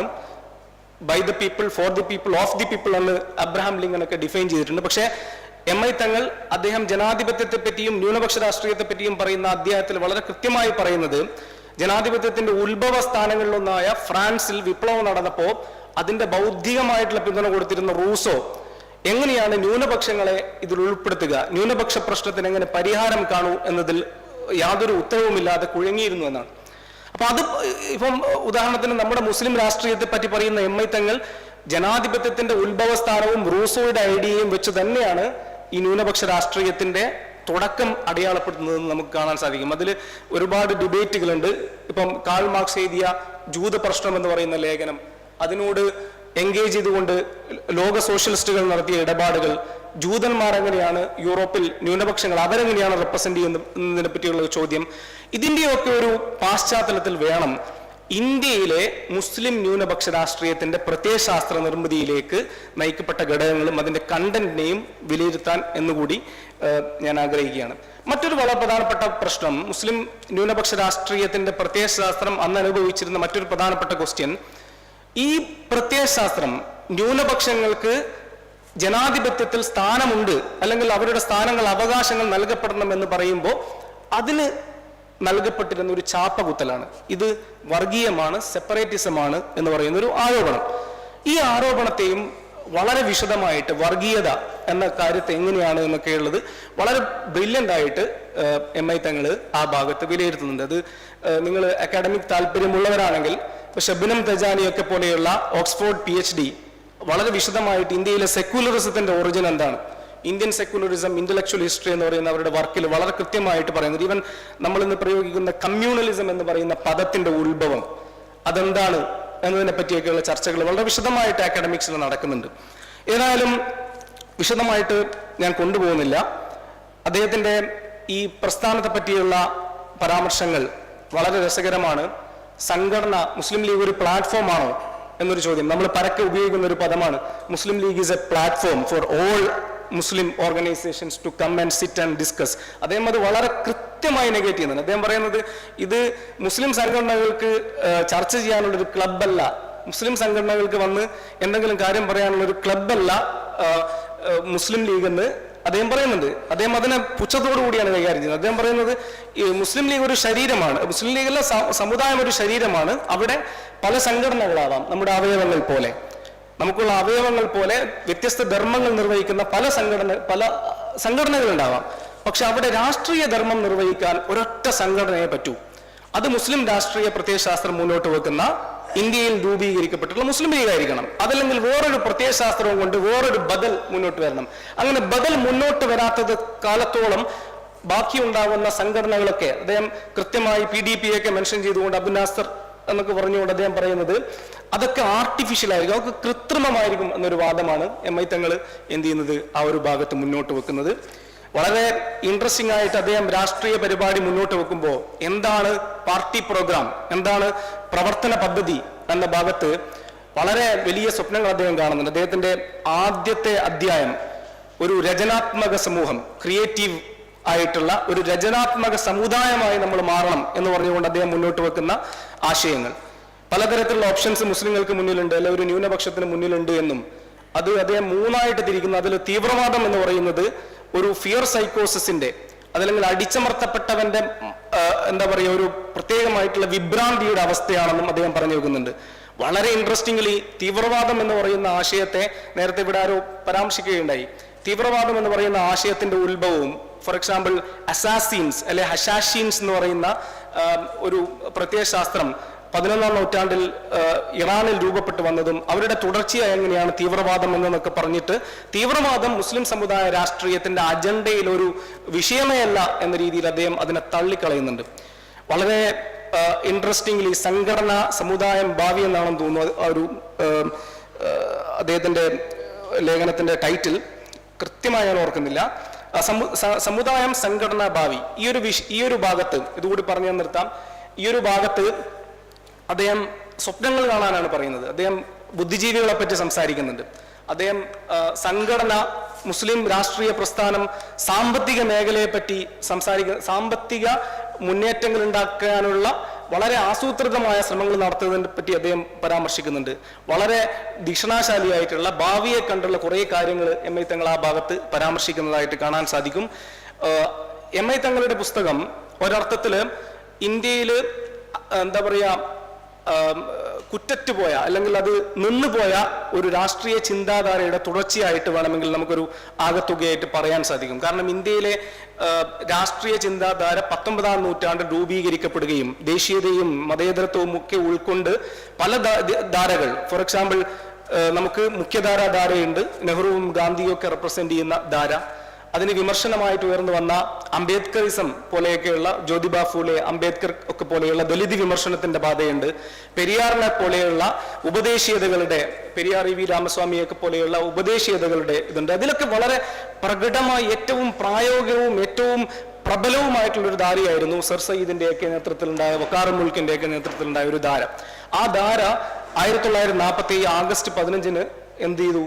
ഒരു കട്ട് അവിടെ സംഭവിച്ചു, ഒരു മുറിവുണ്ടായി. പക്ഷെ ആ മുറിവിന്റെ തുടർച്ചയായിട്ട് ഒരു പുതിയ സാഹചര്യത്തിൽ, പ്രത്യേകിച്ച് പോസ്റ്റ് ഇൻഡിപെൻഡന്റ് ഇന്ത്യയിൽ മാറിയ സാഹചര്യത്തിൽ അതിന്റെ ആ വിമർശനത്തിന്റെ ദേശീയതയോടും ജനാധിപത്യത്തോടും സെക്യുലറിസത്തോടുമുള്ള വളരെ ക്രിയാത്മകമായ, അദ്ദേഹത്തിന്റെ ഭാഷ തന്നെ കടമെടുക്കുകയാണെങ്കിൽ രചനാത്മകമായ ഒരു വിമർശനം മുന്നോട്ട് വെച്ച ഒരു ചിന്തകന്റെ ഒരു പ്രയാണമായിട്ട് നമുക്ക് ഈ പുസ്തകത്തെ കാണാൻ സാധിക്കും. ഒരു ചെറിയ വിമർശനം പോലെ എനിക്ക് തോന്നിയത്, അത് അദ്ദേഹത്തിനോടുള്ള ഒരു വിമർശനമൊന്നുമല്ല, പക്ഷേ എനിക്ക് തോന്നിയത് മുസ്ലിം രാഷ്ട്രീയ പരിസരത്ത് നിന്ന് തന്നെ ആലോചിക്കുന്ന ഒരാളെന്നുള്ള നിലക്ക് എനിക്ക് നമ്മളോട് തന്നെയുള്ള ഒരു വിമർശനമായി തോന്നിയത്, പലപ്പോഴും ഈ അന്തർദേശീയത, ഇന്റർനാഷണലിസം, ഇപ്പം ഫലസ്തീനൊക്കെ നടക്കുന്ന വിഷയമാണല്ലോ, നമ്മുടെ പ്രത്യയശാസ്ത്രപരമായിട്ട് നമുക്കൊരു പ്രത്യയശാസ്ത്രത്തിന്റെ പിൻബലത്തിലുള്ള ഒരു അന്തർദേശീയ കാഴ്ചപ്പാടുണ്ടാക്കാൻ നമുക്ക് കഴിയുന്നുണ്ടോ? അതല്ല ഒരു പ്രശ്നാധിഷ്ഠിതമായിട്ടുള്ള ഒരു കാഴ്ചപ്പാടുകൾ മാത്രമായിട്ടാണോ മുസ്ലിം രാഷ്ട്രീയം ഒതുങ്ങുന്നത് എന്നൊരു തോന്നൽ പലപ്പോഴും ഈ ഒരു പുസ്തക വായനയിലും എനിക്കുണ്ടായിട്ടുണ്ട്. ഇത്രമാത്രം പറഞ്ഞുകൊണ്ട് ഞാൻ നിർത്തുന്നു. അസ്സലാമു അലൈക്കും.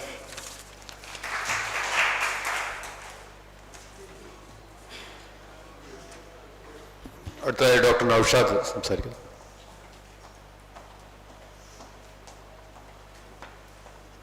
അസ്സലാമു അലൈക്കും. പ്രിയപ്പെട്ട വഹാബ്ക, വേദിയിലിരിക്കുന്ന വിശിഷ്ട വ്യക്തികൾ, സത്യത്തിൽ ഞാനിതൊരു പേപ്പറായിട്ടാണ് കൊണ്ടുവന്നിരുന്നത്.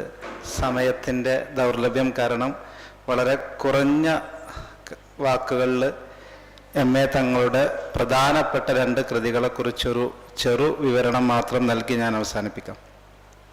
നേരത്തെ സംസാരിച്ചതുപോലെ 19-ാം നൂറ്റാണ്ടിൻ്റെ അവസാനത്തിലും 20-ാം നൂറ്റാണ്ടിൻ്റെ തുടക്കത്തിലും ഇന്ത്യൻ രാഷ്ട്രീയത്തെ, ഇന്ത്യൻ മുസ്ലിങ്ങളുടെ രാഷ്ട്രീയമായ സാമൂഹികമായ നവോത്ഥാന സംരംഭങ്ങൾക്ക് തുടക്കം കുറിക്കുകയും അതിനെ പരിപോഷിപ്പിക്കുകയും ചെയ്ത, ഇന്ത്യ എന്നല്ല ലോകത്ത് തന്നെ മുസ്ലിം രാഷ്ട്രീയത്തിന് ദൈക്ഷണികമായി ബീജാഭാവം നൽകിയ 2 മഹൽ വ്യക്തിത്വങ്ങളെക്കുറിച്ചുള്ള പുസ്തകം MA തങ്ങൾ സാംസ്കാരിക കേരളത്തിന് അല്ലെങ്കിൽ മുസ്ലിം കേരളത്തിന് സമ്മാനിച്ചിട്ടുണ്ട്.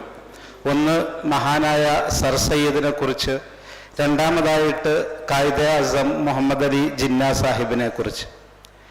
സർ സയ്യിദിനെ കുറിച്ച് വളരെ കേരളത്തിൽ തന്നെ മലയാളത്തിൽ ലഭ്യമായ ഏറ്റവും അമൂല്യമായ കൃതിയാണ് ഗ്രേസ് പബ്ലിക്കേഷന് പുറത്തിറക്കിയ സർ സയ്യിദിനെ കുറിച്ചുള്ള MA തങ്ങളുടെ പുസ്തകം.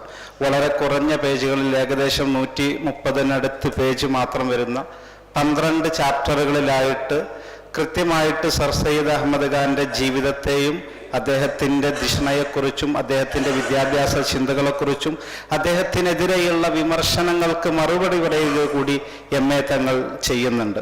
ആദ്യമായിട്ട് അദ്ദേഹത്തിൻ്റെ ജീവിത 1817 അദ്ദേഹത്തിൻ്റെ ജനനവും അദ്ദേഹത്തിൻ്റെ ജീവിത കുടുംബ പശ്ചാത്തലവും തുടങ്ങി 1857 1-ാം സ്വാതന്ത്ര്യ സമരം എങ്ങനെയാണ് സർ സയ്യിദ് അഹമ്മദ് ഖാൻ്റെ ജീവിതത്തെ മാറ്റിമറിച്ചത് എന്ന് MA തങ്ങൾ വളരെ വൈകാരികമായ രൂപത്തിൽ, പുസ്തകത്തിൻ്റെ ആദ്യ പകുതി അദ്ദേഹത്തിൻ്റെ കുടുംബ പശ്ചാത്തലവും ജീവിത പശ്ചാത്തലവും അദ്ദേഹത്തിന് സമുദായത്തോടുള്ള കടപ്പാടിനെ കുറിച്ചും വളരെ ഇമോഷണൽ രീതിയിൽ വൈകാരിക തലത്തിൽ സ്പർശിക്കുന്നതാണെങ്കിൽ, പുസ്തകത്തിൻ്റെ 2-ാം ഭാഗം അദ്ദേഹത്തിനെതിരെയുള്ള വിമർശനങ്ങളെ കൃത്യമായി അടയാളപ്പെടുത്തുന്നതായിരുന്നു. ആദ്യമായിട്ട് 857 അദ്ദേഹം 1-ാം സ്വാതന്ത്ര്യ സമരത്തിൽ അദ്ദേഹത്തിൻ്റെ വീടൊക്കെ അഗ്നിക്കിരയാക്കപ്പെടുന്നതും അതിനെ തുടർന്ന് അദ്ദേഹം ഇന്ത്യ വിട്ട സൗദിയിലേക്ക് അല്ലെങ്കിൽ അറേബ്യയിലേക്ക് തിരിച്ചു പോവാൻ സർ സയ്യിദ് ഒരുങ്ങുന്നതും, മുറാദാബാദിലെ മുസ്ലിങ്ങളുടെ പരിതാപസ്ഥ കണ്ട് അദ്ദേഹം ഇവിടെ തന്നെ നിൽക്കുന്നതും, സർ സയ്യിദിൻ്റെ വാക്കുകൾ എടുത്തിട്ട് MA തങ്ങൾ പറയുന്നുണ്ട്, നിങ്ങൾ ഈ നര കണ്ടോ, ഇത് ഞാൻ സ്വാതന്ത്ര്യ സമരത്തിലെ ബ്രിട്ടീഷുകാർ മുസ്ലിങ്ങളോട് ചെയ്ത ക്രൂരത കണ്ടിട്ട് സങ്കടം കൊണ്ടിട്ടാണ് എനിക്ക് ഈ നര വന്നത് എന്ന് വളരെ ഹൃദയസ്പർക്കായി MA തങ്ങൾ സർ സയ്യിദിനെ ഉദ്ധരിച്ചിട്ട് പറയുന്നുണ്ട്. ഈ പുസ്തകത്തിൻ്റെ ഏറ്റവും വലിയ പ്രത്യേകത എന്ന് പറയുന്നത് ഒഫീഷ്യലായിട്ടുള്ള അല്ലെങ്കിൽ വളരെ ഒറിജിനൽ സോഴ്സുകളെ വെച്ച് സർ സയ്യിദിൻ്റെ പ്രസംഗങ്ങൾ, പുസ്തകങ്ങൾ, റെഫറൻസുകളൊക്കെ അതിൻ്റെ ആധികാരികമായ സോഴ്സുകളെ വെച്ചിട്ടാണ് MA തങ്ങൾ നിർവഹിക്കുന്നത് എന്നാണ്. 1857 ശേഷം 1860-കളിൽ സർ സയ്യിദ് ഈ ഒരു ബ്രിട്ടീഷുകാർക്ക് മുസ്ലിങ്ങളോടുള്ള വിരോധം മാറ്റാൻ എന്തൊക്കെ ചെയ്യാൻ പറ്റുമെന്നുള്ള അദ്ദേഹത്തിൻ്റെ ആലോചനകളും അതിനെ തുടർന്ന് ആവത്തെ എന്ത് എന്നുള്ള അദ്ദേഹത്തിൻ്റെ പുസ്തകരചനയും, ഈ ഒരു പുസ്തകത്തിൽ MA തങ്ങളുടെ സർ സയ്യിദിൻ്റെ അനുസ്മരണത്തിൽ കൂടുതൽ ഭാഗം ചെലവഴിക്കുന്നത് സർ സയ്യിദിൻ്റെ ഗ്രന്ഥരചനകളെക്കുറിച്ച് കൃത്യമായി അടയാളപ്പെടുത്താനാണ്.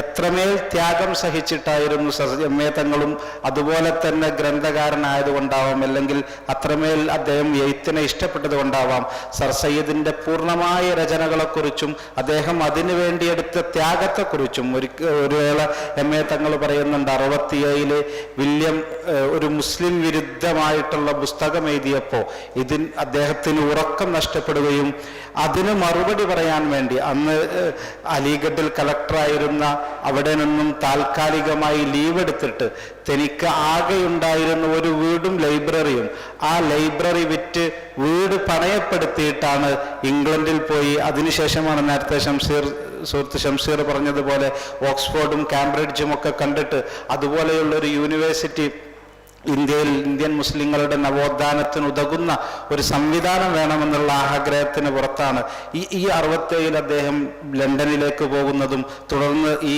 പുസ്തകത്തിന് ഒരു മറുപടി എഴുതുകയും തിരിച്ചു വന്ന അലിഗഡ് മൂവ്മെന്റിനെ കുറിച്ച് അവിടെയൊക്കെ MA തങ്ങൾ വളരെ വിശദമായിട്ട് സർ സയ്യിദ് അന്ന് അനുഭവിച്ച മനോവ്യതകളെക്കുറിച്ച്, അലിഗഡിൻ്റെ ആലോചന തുടങ്ങുന്ന അന്ന് അല്ലെങ്കിൽ അതിൻ്റെ ഒരു മീറ്റിംഗ് വിളിച്ച അന്ന് രാത്രി അദ്ദേഹം തങ്ങൾ പറയുന്നുണ്ട്, സർ സയ്യിദ് ഇങ്ങനെ ഉറങ്ങാതിരിക്കുകയാണ്. മഹാനായ വക്കാറുൽ മുൽക്ക് വന്നിട്ട് സർ സയ്യിദിനോട് ചോദിക്കുന്നുണ്ട്, എന്തെങ്കിലും കുഴപ്പമുണ്ടായോ? സർ സയ്യിദ് ഇങ്ങനെ കരയായിരുന്നു എന്നാണ് പറഞ്ഞത്. അപ്പോൾ എന്തെങ്കിലും കുഴപ്പമുണ്ടോ എന്ന് ചോദിച്ചപ്പോൾ സർ സയ്യിദ് പറഞ്ഞത്, എനിക്ക് നാളെയെങ്കിലും ഇന്ത്യൻ മുസ്ലിങ്ങൾക്ക് പ്രത്യാശ നൽകുന്ന എന്തെങ്കിലുമൊക്കെ കിട്ടുമോ എന്നുള്ളതാണ് എൻ്റെ ആലോചന. അങ്ങനെ ആ രാത്രി അവർ ഉറങ്ങാതിരുന്നു. പിറ്റേ ദിവസം ആണ് അലിഗഡുമായി ബന്ധപ്പെട്ടുള്ള ചർച്ചകളും അലിഗഡ് യൂണിവേഴ്സിറ്റി രൂപീകരിക്കുന്നതും അത് ഇന്ത്യൻ മുസ്ലിങ്ങളെ തന്നെ പരിപൂർണമായ രീതിയിൽ മാറ്റിമറിക്കുന്ന രീതിയിലുള്ള ഒരു വലിയ വിദ്യാഭ്യാസ നവോത്ഥാന സംരംഭമായി എന്നുള്ളത് അതിന് സർ സയ്യിദ് കൊടുത്ത ത്യാഗത്തിൻ്റെ വിലയായിരുന്നു എന്ന് തങ്ങൾ പറയുന്നുണ്ട്. പിന്നീട് അദ്ദേഹത്തിൻ്റെ ഈ ഒരു പുസ്തകത്തിൻ്റെ അവസാനത്തിൽ അദ്ദേഹത്തിൻ്റെ രാഷ്ട്രീയ നിലപാടുകളില്ല, പ്രത്യേകിച്ച് കോൺഗ്രസിനോടുള്ള എതിർപ്പ് അത് തങ്ങൾ പറയുന്നുണ്ട്.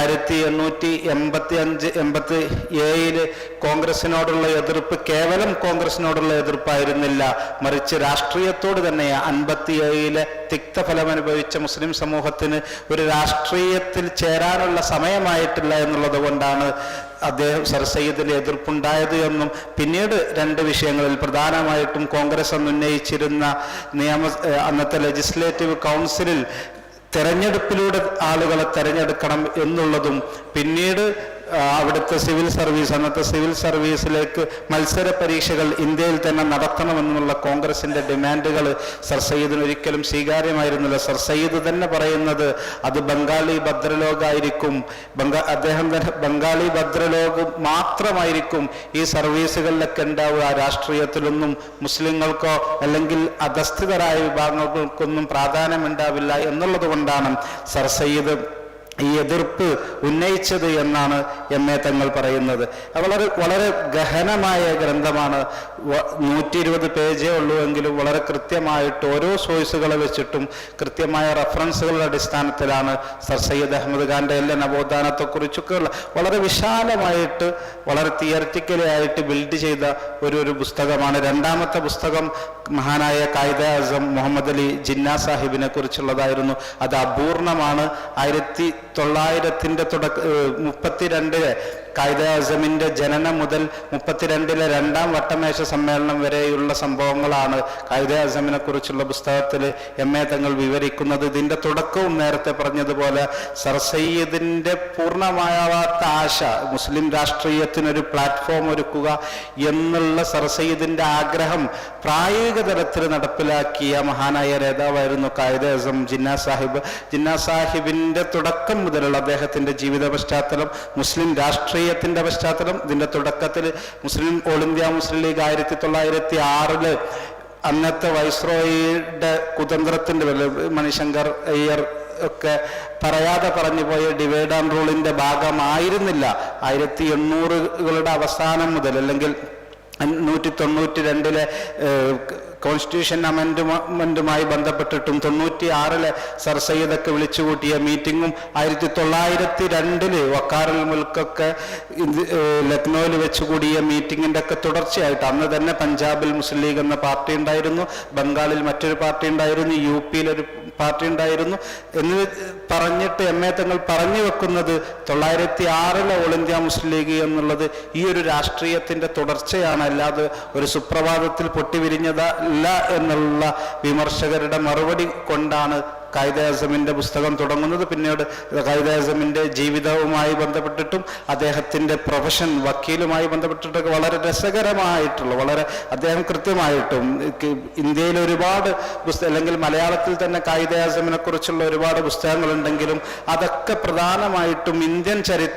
ഹിസ്റ്റോറിയൻസിന്റെ റെഫറൻസ് ചെയ്തിട്ടുള്ളതാണ്. ഇന്ത്യയിലെ കോൺഗ്രസ് ചരിത്രകാരന്മാരുടെ, ഇന്ത്യയിലെ ലെഫ്റ്റ് ചരിത്രകാരന്മാരുടെ ഏകപക്ഷീയമായ പുസ്തകങ്ങളെ റെഫറൻസ് ചെയ്തിട്ടാണ് മലയാളത്തിലൊക്കെ വന്നിട്ടുള്ള ഖായിദ ആസം പഠനങ്ങളുള്ളത്.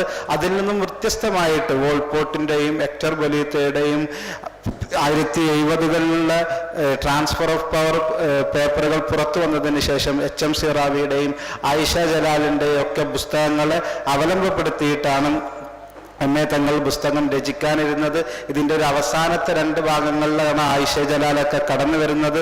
നമുക്ക് അദ്ദേഹത്തിൻ്റെ മരണത്തോടുകൂടി വളരെ വിശാലമായ ഒരു വൈജ്ഞാനിക ലോകമാണ് സത്യത്തിൽ ഖായിദെ ആസമിനെ കുറിച്ചുള്ള മലയാളത്തിലൊരു അതുല്യമായ ഗ്രന്ഥമാണ് നഷ്ടപ്പെട്ടത്. പക്ഷെ ഉള്ള ഭാഗങ്ങൾ തന്നെ കൃത്യമായിട്ട് പ്രത്യേകിച്ച് 1928 നെഹ്റു റിപ്പോർട്ടുമായി ബന്ധപ്പെട്ടിട്ട് ഖായിദെ ആസമിൻ്റെ 14 പോയിന്റ്സുമായി ബന്ധപ്പെട്ടിട്ടൊക്കെ വളരെ കൃത്യമായ വിവരണം ആണ് എന്നെ തങ്ങൾ നൽകാൻ ശ്രമിക്കുന്നത്.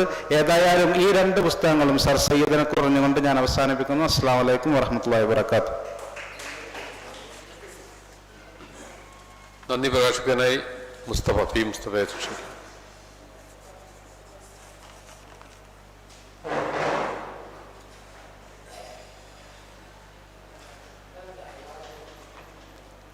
അസ്സലാമു അലൈക്കും. ഇവിടെ പങ്കെടുത്തിട്ടുള്ള എല്ലാ വിശിഷ്ട അതിഥികൾക്കും എത്തിച്ചേർന്നിട്ടുള്ള എല്ലാ വ്യക്തിത്വങ്ങൾക്കും നന്ദി അറിയിച്ചുകൊണ്ട് ഈ പരിപാടി ഇവിടെ അവസാനിച്ചതായിരിക്കുന്നു.